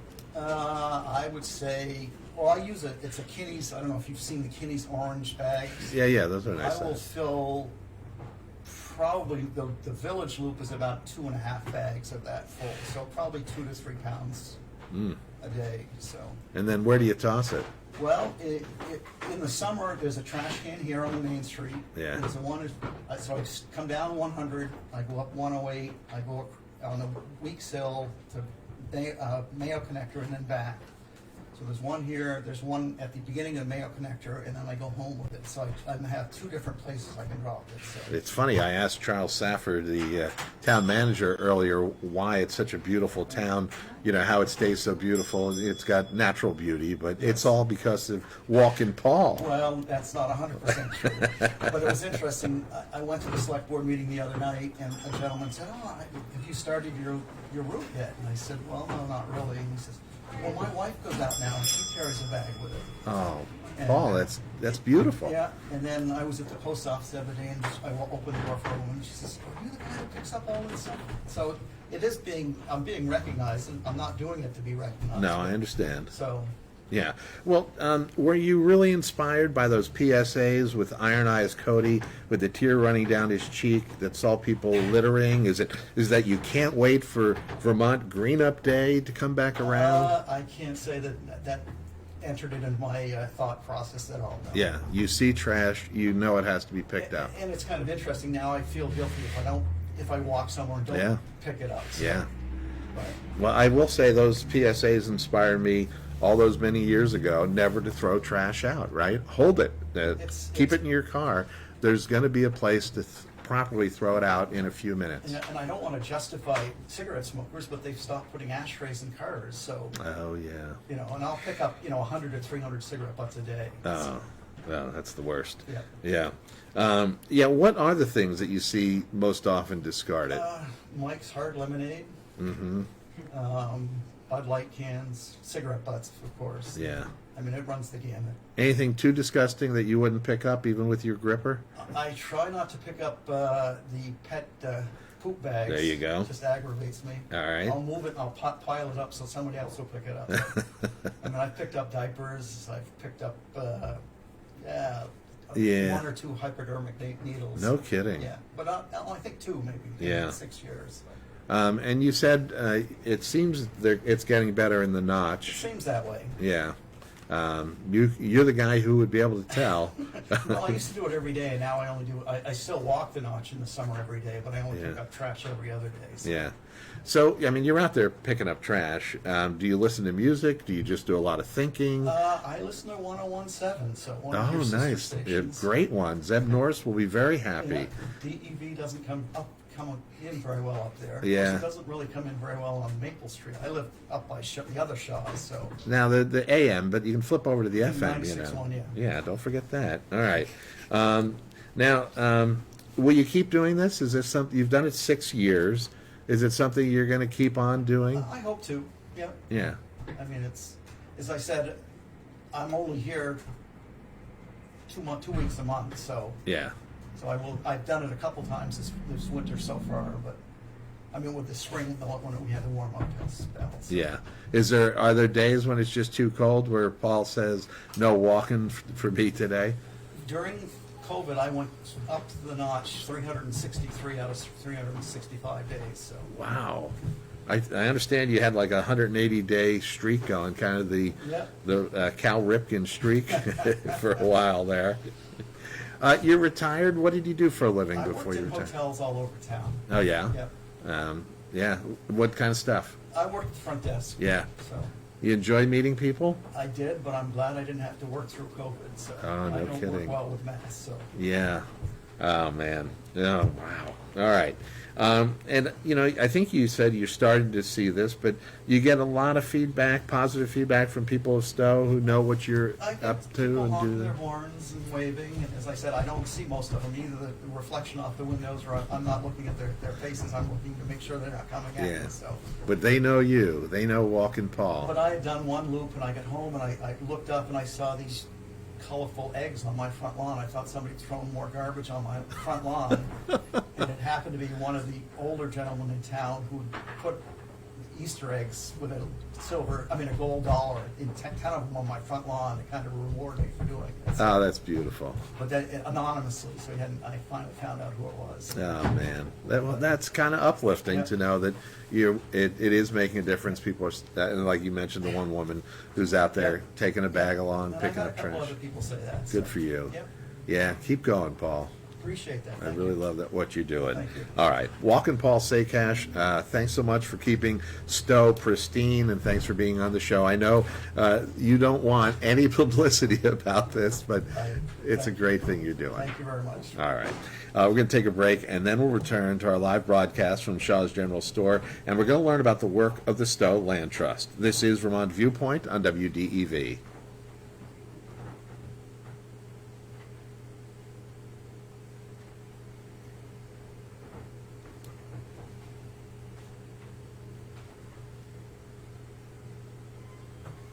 A bag along. And I've had a couple other people say that. Good for you. Yep.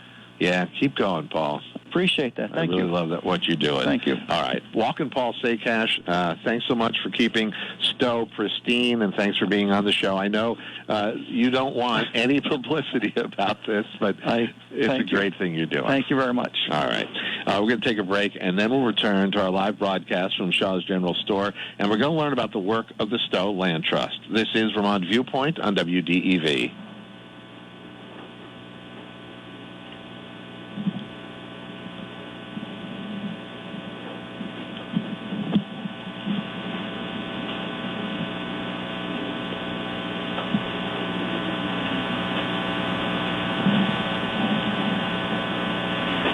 As As a parent, you know kids are amazing and expensive. But with Fabric, protecting your family with term life insurance is surprisingly affordable with a personalized policy for your family starting at less than $1 a day. It's quick, easy, all online, and you could be approved instantly. Plus, no risk. Cancel anytime. Secure your family's financial future today at meetfabric.com/future. That's MEET fabric.com/future. Fabric Insurance Agency policies issued by Vantis Life. Not available in New York and Montana. Prices subject to underwriting and health questions. If you came across someone struggling with hunger, how would you recognize them?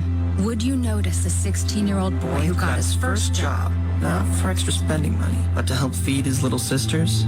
Or a mother who's in between jobs and sometimes goes to bed hungry so her kids can have dinner?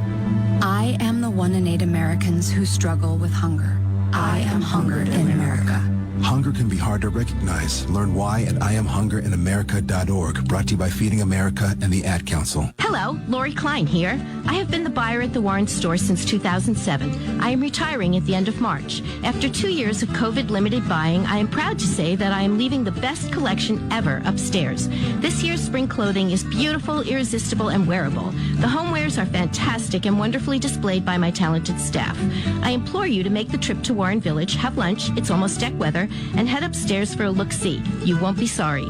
Fun, funky, safe, and friendly. Warren Store, Warren Village, and warrenstore.com. There's nothing like hearing the songs you love on local radio with no subscriptions and no monthly fees. But there's a new bill in Congress that could stop the music. If passed, this bill would tax your local radio station simply to play the music you love. Text LOCAL to 52886 and ask Congress to support local radio stations. Help us keep you connected to the music, local news, weather, and traffic that you need each day. This message furnished by the National Association of Broadcasters. John Batchelor inviting you to join me weeknights at 9 for Eye on the World. This nightly news program is essential listening for those who seek to understand current events, global politics, economics, science, and literature. I'll speak with experts to offer context and insight.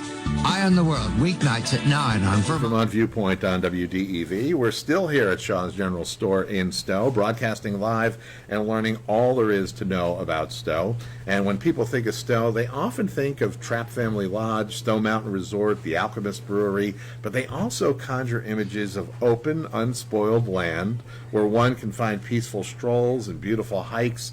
How is it possible there's still so much pristine, undeveloped land in such a tourist mecca? I don't know, but I have a feeling my next guest does. He's Barry Matthews, the Community Engagement Manager for the Stowe Land Trust. Barry, welcome to Vermont Viewpoint.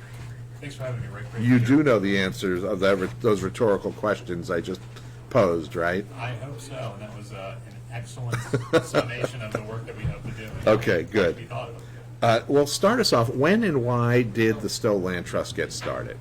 Sure. Well, a very short version is in the late 1980s, there was a lot of development pressure in town, very similar to what we have here today. A lot of traffic, a lot of new kind of development projects planned or in the works, and a group of local citizens sort of started talking together, especially around a project that was planned for what's now the Mayo Farm, outside town, or right inside town, and weren't really pleased with the direction that things looked to be going, and so had a conversation. The town planning commission got involved, and again, long story, very short. The recommendation was to form a local land trust, a nonprofit organization that could facilitate the conservation of some of the land. So Mayo Farm was our first big project, really the reason for being, and since then, in 1987, we kept on that work. If it wasn't conserved, what was the Mayo Farm going to be? Yeah, so there was a couple different ideas. A golf course was one. Some sort of townhomes or timeshare units was another. So there are a variety of things in Mayo Farm. If you know Stowe, it's right off the village. It's really a benefit and asset to the town that you can stroll right from Main Street and have this great sort of natural experience. Yeah. So during the time that the Land Trust has been around, how much land, how many projects have you conserved? Sure. Well, we finished our 35th project just last week. Oh my gosh. And we're at about 4,400 acres of conserved land at this point. You got to be pretty proud about that, Gary. Yep. Am I just making up a name? It's Barry. It's Barry, but that's all right. No, it's not all right. We're very proud and, especially pleased just to have the broad base of support we've got in Stowe and the surrounding community. We couldn't do this work without the public's input and public support. What are some of the projects, you mentioned Mayo Farm, what are some of the projects that people would most recognize that you've helped to conserve here? Sure. Well, some of the big ones are Wiesner and Kirchner Woods, which are especially popular with the local set for dog walking and cross-country backcountry skiing, snowshoeing in the winter. Katy Hill Forest, which is the town forest, is now a mountain biking mecca, was a project that we worked on. This is its 10th year anniversary later this year. Wow. Adams Camp, another sort of more wilderness area that has a lot of dispersed recreational opportunities. Those are kind of the highlights, but we're all around. Well, now, this is one thing I've always wondered about, Barry. You know, we have Vermont Land Trust. So what's the point of having a local organization like yours doing the same thing? Mm-hmm. Yeah, well, in New England and Vermont, we are rich in land trusts of all different sizes. You've got, very local town-based organizations like ourselves. You've got statewide organizations like the Vermont Land Trust, and then multi-state regional organizations like the New England Wilderness Trust, which is based in Montpelier. And really the advantage is different size organizations are better suited and better tailored for different size projects. So by being local, we're very close to the ground. We have direct, great relationships with landowners.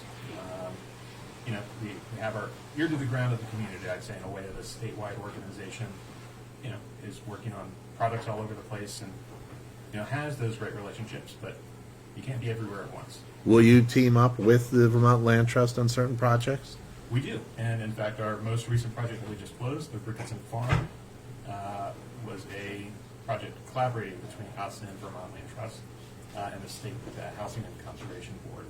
So Vermont Land Trust will be the easement holder of this project, and we're the local partner. Gotcha. And what does it mean to conserve a piece of property? How's it done, and then what can happen to that in perpetuity? Mm-hmm.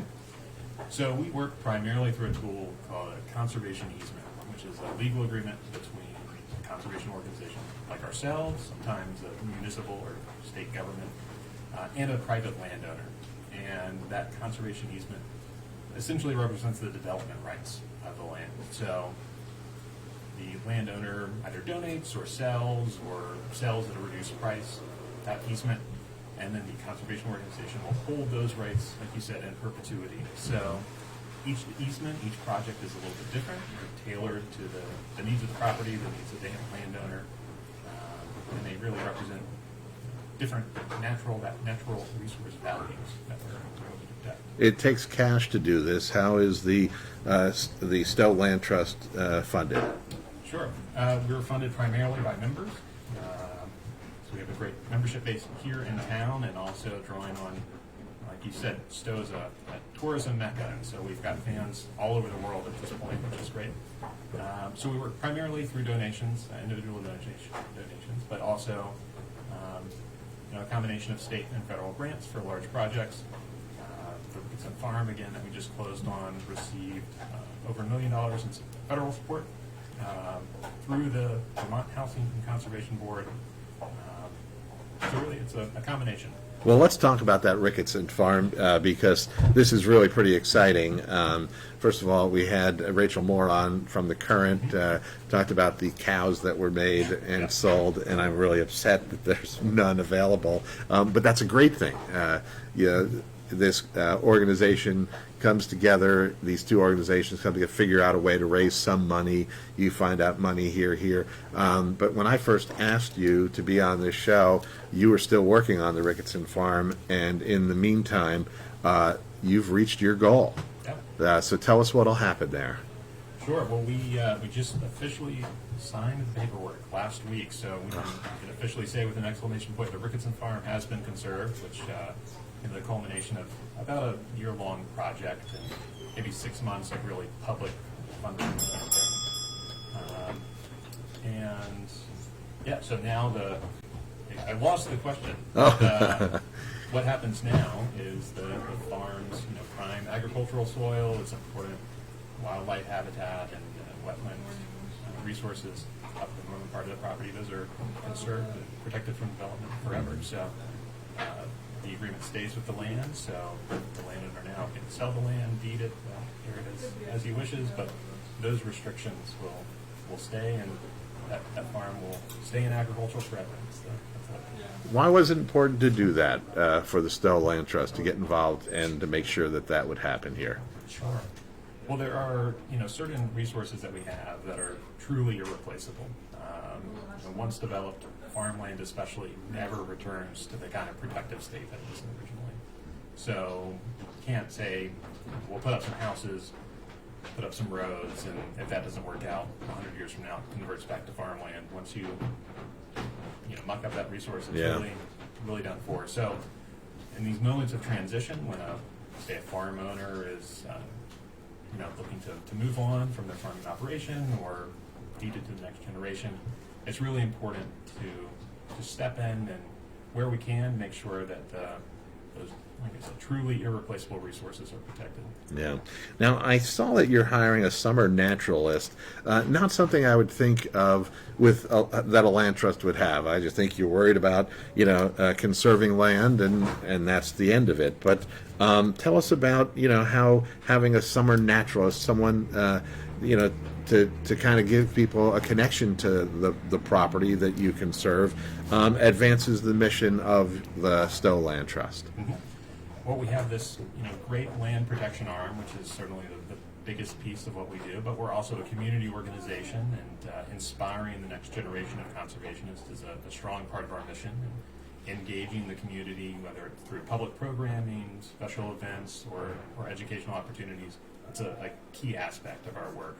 So the Summer Naturalist is a AmeriCorps member that serves through the VHCB, Vermont Housing Conservation Board. They work with us to deliver primarily programming to youth and family audiences. So for the summer months, they work with public schools, summer camps, town, parks and rec, basically delivering all kinds of naturalist and outdoor education. Oh, wow. That's something I would not have expected. That's really a neat extension of what you do. So, Barry, if someone wanted to get involved, do you have need for volunteers, or what can they do to get involved with the Stowe Land Trust? Well, we love volunteers, and we always have a need, whether it's trail work, working in the office. We've got mailings that go out all the time. We always need stuff in the envelopes and stamped. Leading programs and kind of volunteering any particular expertise you might have. We love it. We love all of it. So, yeah, I'd say on our website we've got a special section just for volunteers, and we welcome people to sign up, and we'll get you all kinds of opportunities. Becoming a member is certainly a great way to contribute. And, just getting out and enjoying some of these properties that we've conserved for public access and forming a deeper connection to the land. I think that's a great way to show your support in a very one-on-one individual way. And they can make a donation through the website as well? Of course, yeah. All right. Barry Matthews is the Community Engagement Manager for Stowe Land Trust. You can learn more about the Land Trust at stowelandtrust.org. Barry, I want to thank you so much for letting us know about the work that the Land Trust is doing. Thanks, Rick. Great to be here. And congratulations again on closing on the farm. That is fabulous. All right, we're going to take a break, and then we're going to learn why it makes sense to head to an Irish pub in Stowe for Colombian food. And coming up today at 11 o'clock on WDEV, stay tuned for Common Sense Radio with Bill Sayre. This is Vermont Viewpoint on WDEV. A donation through the website as well? Of course, yep. All right. Barry Matthews is the Community Engagement Manager for Stowe Land Trust. You can learn more about the Land Trust at stowelandtrust.org. Barry, I want to thank you so much for letting us know about the work that the Land Trust is doing. Thanks, Rick. Great to be here. And congratulations again on closing on the farm. That is fabulous. Yep. All right, we're going to take a break, and then we're going to learn why it makes sense to head to an Irish pub in Stowe for Colombian food. And coming up today at 11 o'clock on WDEV, stay tuned for Common Sense Radio with Bill Sayre. This is Vermont Viewpoint on WDEV.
CBS News special report.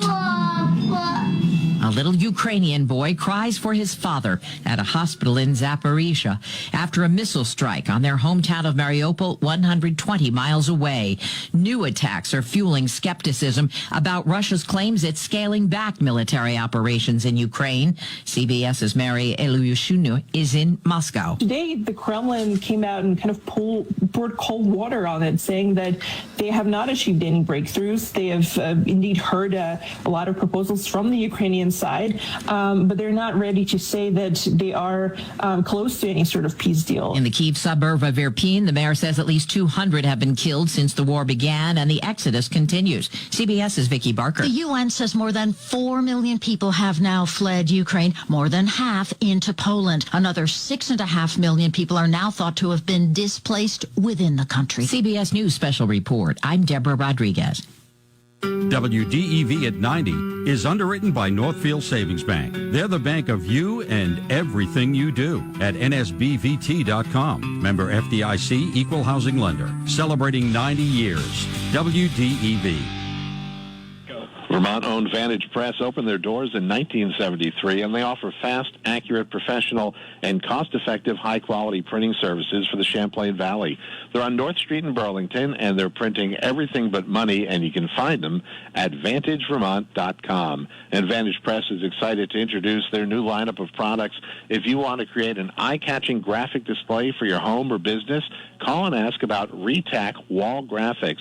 It's a self-adhesive vinyl with ultra-removable adhesive backing, making it easily removed and repositioned over and over. And it's only at Vantage Press on North Street in Burlington and at VantageVermont.com. Jackson Hewitt needs you to know 3 things about filing taxes this year. 1, there are thousands of dollars worth of new tax credits on the table. 2, you have to file for them to make sure you get the right amount. 3, a Jackson Hewitt Tax Pro will help track down every credit you deserve. Tax credits for being a parent, taking care of a parent, going to school, and so much more. You don't want to miss out on thousands. Jackson Hewitt knows that. Discover thousands in tax credits and get your biggest refund guaranteed. Learn more at jacksonhewitt.com. Liberty Mutual Insurance Company presents and Doug. Check it out, Limu, a roadside carnival. Step right up, folks. Test your strength. Come see the fire-breathing baby. Let's fan out and tell people that Liberty Mutual customizes your car insurance so you only pay for what you need. Look, an emu wearing sunglasses. Limu, you're famous. Only pay for what you need. Liberty, liberty, liberty, liberty. RB Technologies on Route 14 in East Montpelier has been creating and supporting thoughtfully designed, custom-crafted computer networks and communication systems for their business clients since 1997. Here's Reuben Bennett to tell us more. We're a small business. We are definitely geared toward small businesses. Our typical customer is somewhere between 5, maybe 8 employees, and we go up to 100 and some plus. We absolutely, our technology and our knowledge and our sort of depth of field scales up well beyond small business. In fact, We structured our tech landscape from the big companies down, taking enterprise tech and packaging it up in a way that makes sense for smaller businesses, and then delivering it and then supporting it in a way that makes sense both technologically and financially. The team at Viewpoint, and welcome back to Shaw's General Store in Stowe, where we're broadcasting live this morning. Stowe is beautiful, it's pristine, and it does have a few little quirks. One just might be Bert's Irish Pub. Joining me to explain why this is Mama Bert herself, Janet Martinez. Janet, welcome to Vermont Viewpoint. Thank you. I better turn you on. How's that? Sounds better. Now the world can hear you. It does sound better. All right. How long has Bert's Irish Pub been around? April 1st will be the beginning of our 19th year. 19 years. But it's been in town for 46. Ah, okay. You've been there for 19, and it's been for 46. And how would you describe it to someone who's never been there before? That's where the Irish comes in. Your Irish local is just that. It's somewhere all locals gather. That's where you get information. That's where you have a quick bite, a few pints, and see your friends. Have you been to an Irish local? Have you been to Ireland? I have not been yet. My parents have, and they didn't take me. I'm so upset about that. So I'm hopeful. All right. But you're originally from? I'm born in Bogota, Colombia. Bogota, Colombia. So how did you take over an Irish pub in Stowe, Vermont? Well, I'd like to say we're both potato people, so we have something in common, and it just kind of happenstance, and good luck. Just fell into it, and I happened on April Fool's Day that we closed on it, and said, let's take a chance. Seemed pretty appropriate, didn't it? It So 19 years ago would be like 93? Is that about right? Or 03? Oh, yeah. How about that? Okay. Just about the time, oh my gosh, I moved here in the end of May in 03. So you opened just in time for my arrival. Well done. Now, but what brought you to Vermont originally? My ex-husband, actually. Uh-huh. He got a job. It was in Vermont. We wound up moving, and then he left. And I stayed. And who knows? I've got the pub now. I'm not going anywhere. Good for you. And did you ever consider changing the name, the theme, the decor of the pub? Well, we definitely have changed the decor. It's definitely got a lot more going on, more visuals. It was pretty bare bones when it moved to the current location. We were on the mountain we were previously and burned down in, I think, 99. So it definitely has a more of a girl touch to it. But the name, I bought the pub because I didn't want Bert's to go away, because it was that meeting place, it was that community center, and I didn't want to see that disappear from a town like Stowe. Before you bought it, were you going there? Oh, absolutely. Guilty patron. I've got to save this place. I don't know where I'll go if it goes away. I love it. Now, are there many, you mentioned potatoes, but are there many similarities between the Irish and the Colombian cultures? A lot of people assume Colombian food will be spicy like Mexican food. We are not. We're pretty bland. We're potato people. We don't have a lot of that in Bogota, especially. We're seasoned, but not. So yeah, it's meat potatoes, and we kind of try and mix it up a little bit. So here, I'm going to Reuben, but the traditional food is what we call the mama's plate of birds. So it's rice, it's braised beef, it's plantains, avocado. Nothing that's going to make you sweat and die from the heat, but it's comfort food. So not unlike what I was used to, Cuban food living in Miami. Yeah. Similar in some stuff. We do see the plantain, you do see yuca. I have not gotten them to try yuca yet, so I'm hopeful, but I don't see it. I understand that. We have some things that most people are not willing to try. Yeah. It's come a long way, but I don't think tripe is going to make that same change. Oh, yeah. Oh, very interesting. All right, so I'll think of it a little bit more as Cuban, less as Mexican, so what is a traditional dish that you like to serve for people who come to Bert's? I would definitely say try the empanadas, because empanadas that you have here are usually flour-based or Venezuelan style. We don't have flour, so everything's masa-based. Yeah. Crisper, we just do a beef and potato filling, which is traditional. And then the mama's plate. Those are the two mainstays of what would be the Colombian food on the menu. Now, I see you serve up a nice arroz con pollo. I have done that in the past. That's more like every once in a while a special. Yeah. We try and keep it simple right now. I'm the only cook, so if you come in, it's me taking your order, serving you a cocktail, and going back and cooking. Oh, Mama. So Mama's getting old. She's a little slower. So it gets to be a lot. Wow, but you enjoy it. I do. so many children now. And that's why they call me Mama. They come for the marriage advice, the taxes, the boyfriend, the house. How do I do this? How do I fix this? How do I cook this? It's it's like having an extra parent or grandparent. You got quite a job description there for someone who just runs an Irish pub. It's not that simple. This time of year, I'm even helping with taxes. So Oh, you really?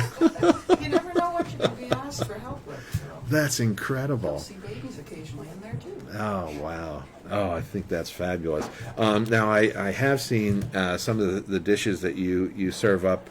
I mentioned the arroz con pollo, but also your eggs Benedict look like the most beautiful things I've ever seen in my life. Brunch has been one of those surprises that an ex-boyfriend actually said, let's do brunch. And I actually failed breakfast in culinary school, so I was not excited about brunch. So that I'm doing brunch is pretty much unbelievable. But yeah, it's gone off really well, and it's fun, but it's definitely out of my comfort zone, and I've learned a lot about myself and stress and eggs. And, of course. and eggs. Yeah, it can be tough. Where did you go to culinary school? I actually went to Necki. Oh, did you? Yeah. Oh, how about that? Back centuries ago. I was And before you started cooking at Bert's, did you cook elsewhere? Or did you actually, I was jobs a in pastry kitchen? chef in Boston when I went to culinary school. I actually did all my apprentices in New York, so that's what I was doing, making cakes and working as a pastry chef in Boston when I moved here. But they didn't have the same money available here in Stowe. I said adapt and figure out something new. Another thing that you make that's beautiful, your biscuits. I got to imagine people can't wait to get one of those. Oh my gosh, I'm dying for one right now. Who enjoys coming to Bert's? It's quite a mix, and that's, again, why I bought Bert's. You can have a carpenter, a plumber next to a millionaire, next to a trustafarian. You never know.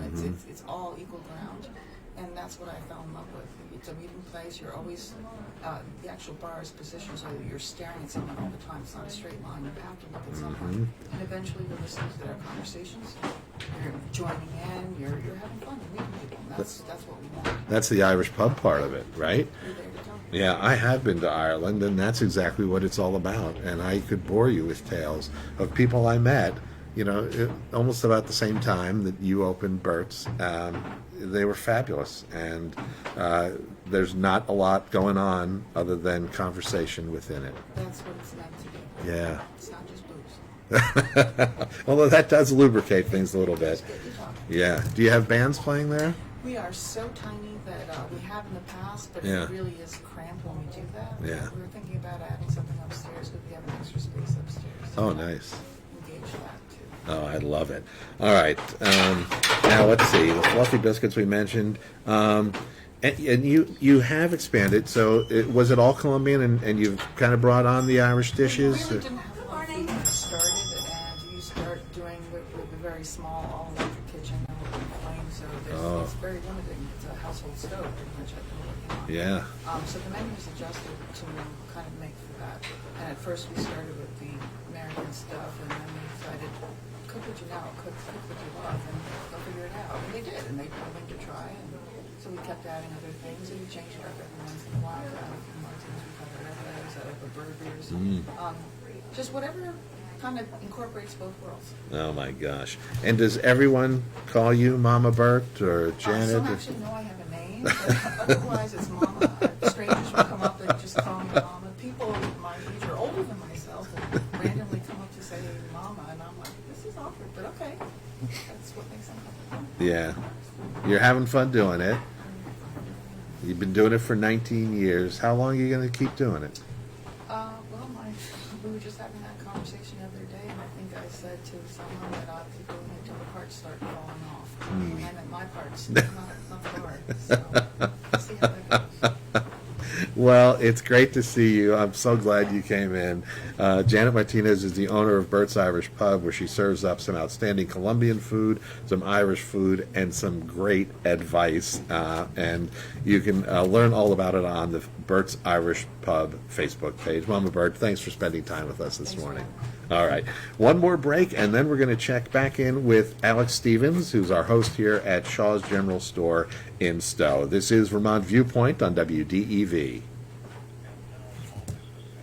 We were just having that conversation the other day, and I think I said to someone that I'll keep doing it till the parts start falling off. And I meant my parts, not the bar. So we'll see how that goes. Well, it's great to see you. I'm so glad you came in. Thank you. Janet Martinez is the owner of Bert's Irish Pub, where she serves up some outstanding Colombian food, some Irish food, and some great advice. And you can learn all about it on the Bert's Irish Pub Facebook page. Mama Bert, thanks for spending time with us this morning. Thanks for having me. All right. One more break, and then we're going to check back in with Alex Stevens, who's our host here at Shaw's General Store in Stowe. This is Vermont Viewpoint on WDEV. And now a small business setback, delivered by a kind French stranger. Monsieur, there was an accident. The windshield of your catering van is, how do you say, kaput? But Progressive has an extensive network of repair shops. Now, we sing about the old days. Brave marin revient de guerre. When things go wrong with your small business, it's comforting to know you have Progressive Commercial. Get a quote in as little as 6 minutes at progressivecommercial.com. Croissants for everyone. Progressive Casualty Insurance Company and affiliates, covered subject to policy terms and conditions. DQ presents. Picture this. You stand before the awe-inspiring new signature stack burger menu at DQ and your mouth wonders, where have you been all my life? That's 5 taste bud tempting cheeseburgers with 100% real seasoned beef. You peek at the loaded A1 stack burger with 2 premium sauces. Then the flamethrower stack burger with tongue-tingling jalapeno bacon. Then you realize moments like these are exactly why we have the DQ signature stack burger menu. DQ. Happy tastes good. Get it delivered at DQ.com. The WDEV studio is sponsored by Sticks and Stuff and Swanton Lumber, Vermont's largest independent home center. Go to sticksandstuff.com for store locations and hours. Hey, it's Alexandra Montgomery and Dom Amato from Channel 3 This Morning. Start your day off with us from 4:30 a.m. till 7 a.m. tomorrow. We're kicking off your day with what happened overnight and what's going to happen for the rest of the day, so you know the most answers to today's questions before you get started. And the biggest question for most people is the weather, right, Gare? Yep, Gary Sadowski here. I'm working to give you the maximum advantage to prepare you for whatever Mother Nature throws at us. News, weather, and sports. Getting the answers to start your day is what we do best. Channel 3 News, first in news. Early on, WDEV owner Lloyd Squire set the mission. No business or service exists entirely within itself. It must be a part of the area in which it lives, not just as a member of the community, but as a contributor to the life of that area. Over the decades, we feel WDEV has made valuable contributions, including our weekday public affairs program that brings subjects with real importance to our listeners, and expanding our offerings with podcasts and our reach with streaming. Advancements my dad couldn't even have anticipated. What's next? We don't know, but we're hoping you'll help us experience it together. You can support WDEV with a gift of $90 to celebrate our 90 years and help ensure 90 more. You can send checks to P.O. Box 550, Waterbury, Vermont, 0567. Back to Vermont Viewpoint and Shaw's General Store in Stowe. We've had a wonderful morning getting to know Stowe and the people who make it special. Now it's time to check in with our host, Alex Stevens. He's the manager of Shaw's General Store. And I want to make sure, too, I haven't added this place to the list of establishments that I'm barred from in Vermont. So, Alex, welcome. Good morning. You were going to be on earlier. You got bumped by your mom and stepfather, but now it's your turn to shine. So, yes. Thanks for being on. Absolutely. Thanks for coming out here. Now, how long have you been working here at Shaw's General Store? Or when did you first start working here? So, when I was in elementary school, I would walk into I would walk into the store. My mom was the manager back then. My grandparents owned it, and were here pretty much every day. So it got to one point where instead of just putzing around being bored to death, I asked my grandmother if I could do anything around the store to make some money. So she said, yeah, sure. I didn't clock in or anything. I was probably around 10 years old. And one day I was just folding some t-shirts and she came over and handed me a $50 bill. And back then, that would be like handing me $1 million bill right Absolutely. now. I couldn't believe it. So, yeah, I would just do little things here and there. I remember my mom, she would hand me like the Klutz toy catalog and have me circle things that I wanted, which were essentially things that all the local kids would want. Sure. To help them with that order. Oh, that's brilliant. Yeah, and so I graduated from Stowe High School in 2008, and so I would work during foliage in high school, middle school foliage. Summertime, I pretty much worked full-time here.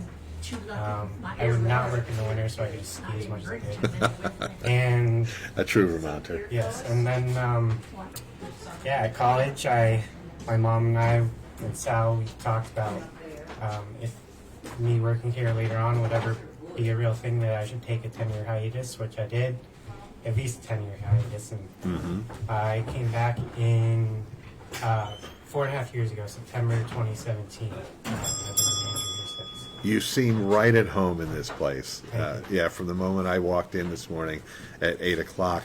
You talk about foliage season. What's it like in this store during foliage season? It's all hands on deck on the sales floor. The store, there are 3 levels. The retail aspect of it right now is only on 1 floor. So there really is no time to do anything that does not involve customers. Talking to them, especially when COVID rolled around and we had a set number of people that could be in the store at one time. All right. We kind of had to retrain everyone to treat this more as a restaurant, turning tables, just getting customers in and out as fast as possible. Oh boy. As opposed to like having a bouncer outside, just telling people, all right, 3 people just left, now 3 people can come in. Oh man. And that was, I'm thinking that you were the manager for a couple years, then all of a sudden you had new rules, Yes. The COVID rules, and you had to readjust. Must have been quite something for you. And give us a little tour around the store. Show us what we've got here at Shaw's. So it's not coincidence that men's clothing is the first thing you walk into. When I was growing up, we had it in the back. We swapped that with where the women's clothing was with the men's, because women will find the clothes that they're looking for. Men need to just be like slapped in the face with it. So Yes, we we noticed do. that women's apparel sales did not decrease when we put the men's front and center. That's the left side of the store. The right side is still logo wear, Vermont t-shirts and sweatshirts, souvenir items. Then tucked behind that is our footwear department. Which is a really robust footwear department. Yeah, we're probably the largest footwear store within about 30 miles or so once you hit Farmway or Burlington. Yep. Oh, that's interesting. And as I mentioned, I always like to give Rick Cabot and his crew a nod. A nice wall of darn tough socks over there. Yes. Yeah. Vermonters are very proud of anything Vermont. Well, that's the truth. Yeah, and you know, I know some Stowe residents. When we come into town, we stop to check your window display every time that they're in town. They want to see what shoes you've got, you know, available, what's new. It's 10, 15 minutes in front of your store. That's my friends, the ones they're looking at and they know, oh, wait, those are new. Well, thank you to your friends. Yeah. You take great pride in that? We do, absolutely. Yeah. Now, you back in the day, your mom asked you about the toys and games, you know, that you'd be interested in. How do you stay abreast of new styles, those that will meet the tastes of your customers, which I would imagine are, you know, part Stowe resident, part tourist? Yes. Listening to the customers is by far the most important aspect of that.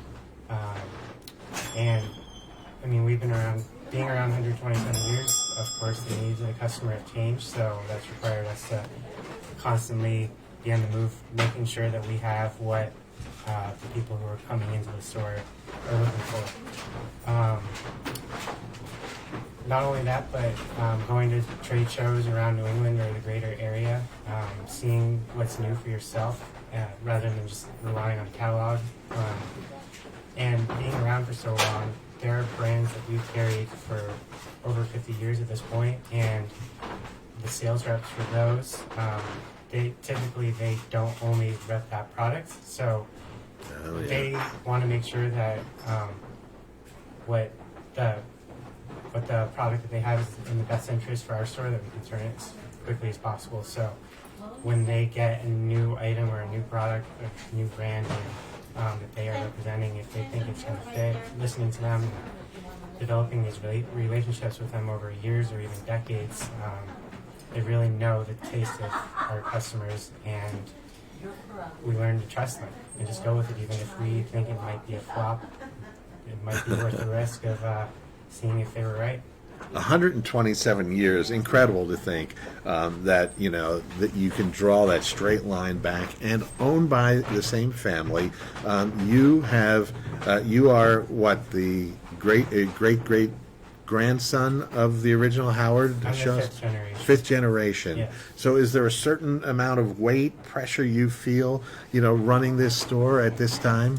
So I would say the time I felt the most pressure was in between when I had graduated from UVM in 2012 and when I worked here in 2017. Mm-hmm. I would run into Stowe locals when I was living in Burlington, and they'd be like, "What are you doing out in Chittenden County? You need to get back to Stowe. You need to do this. You need to do that. Yeah. You need to represent your family." Yeah.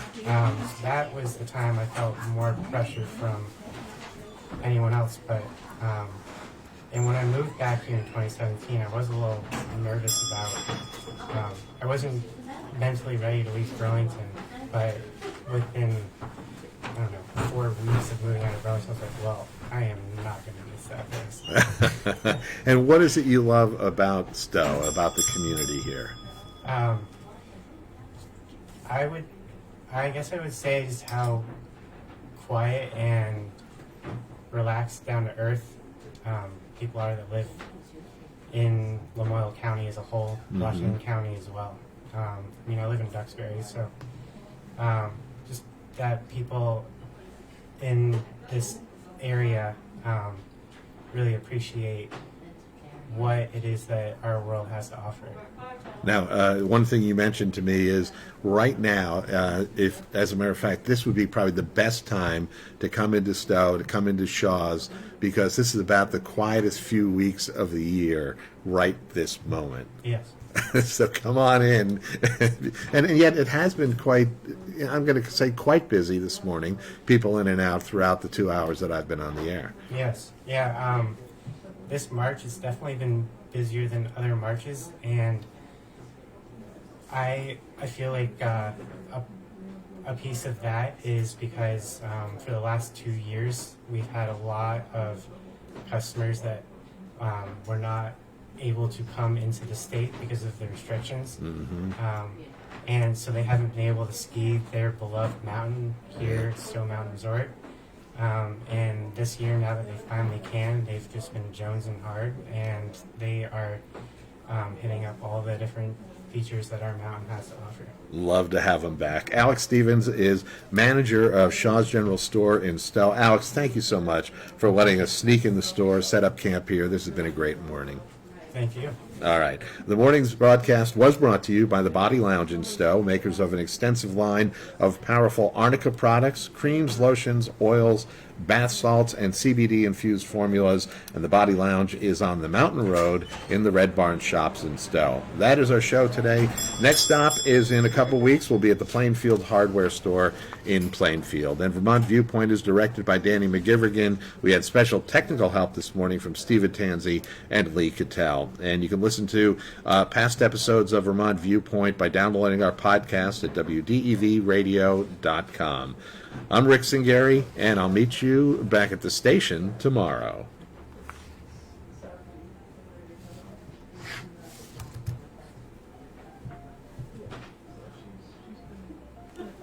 All right.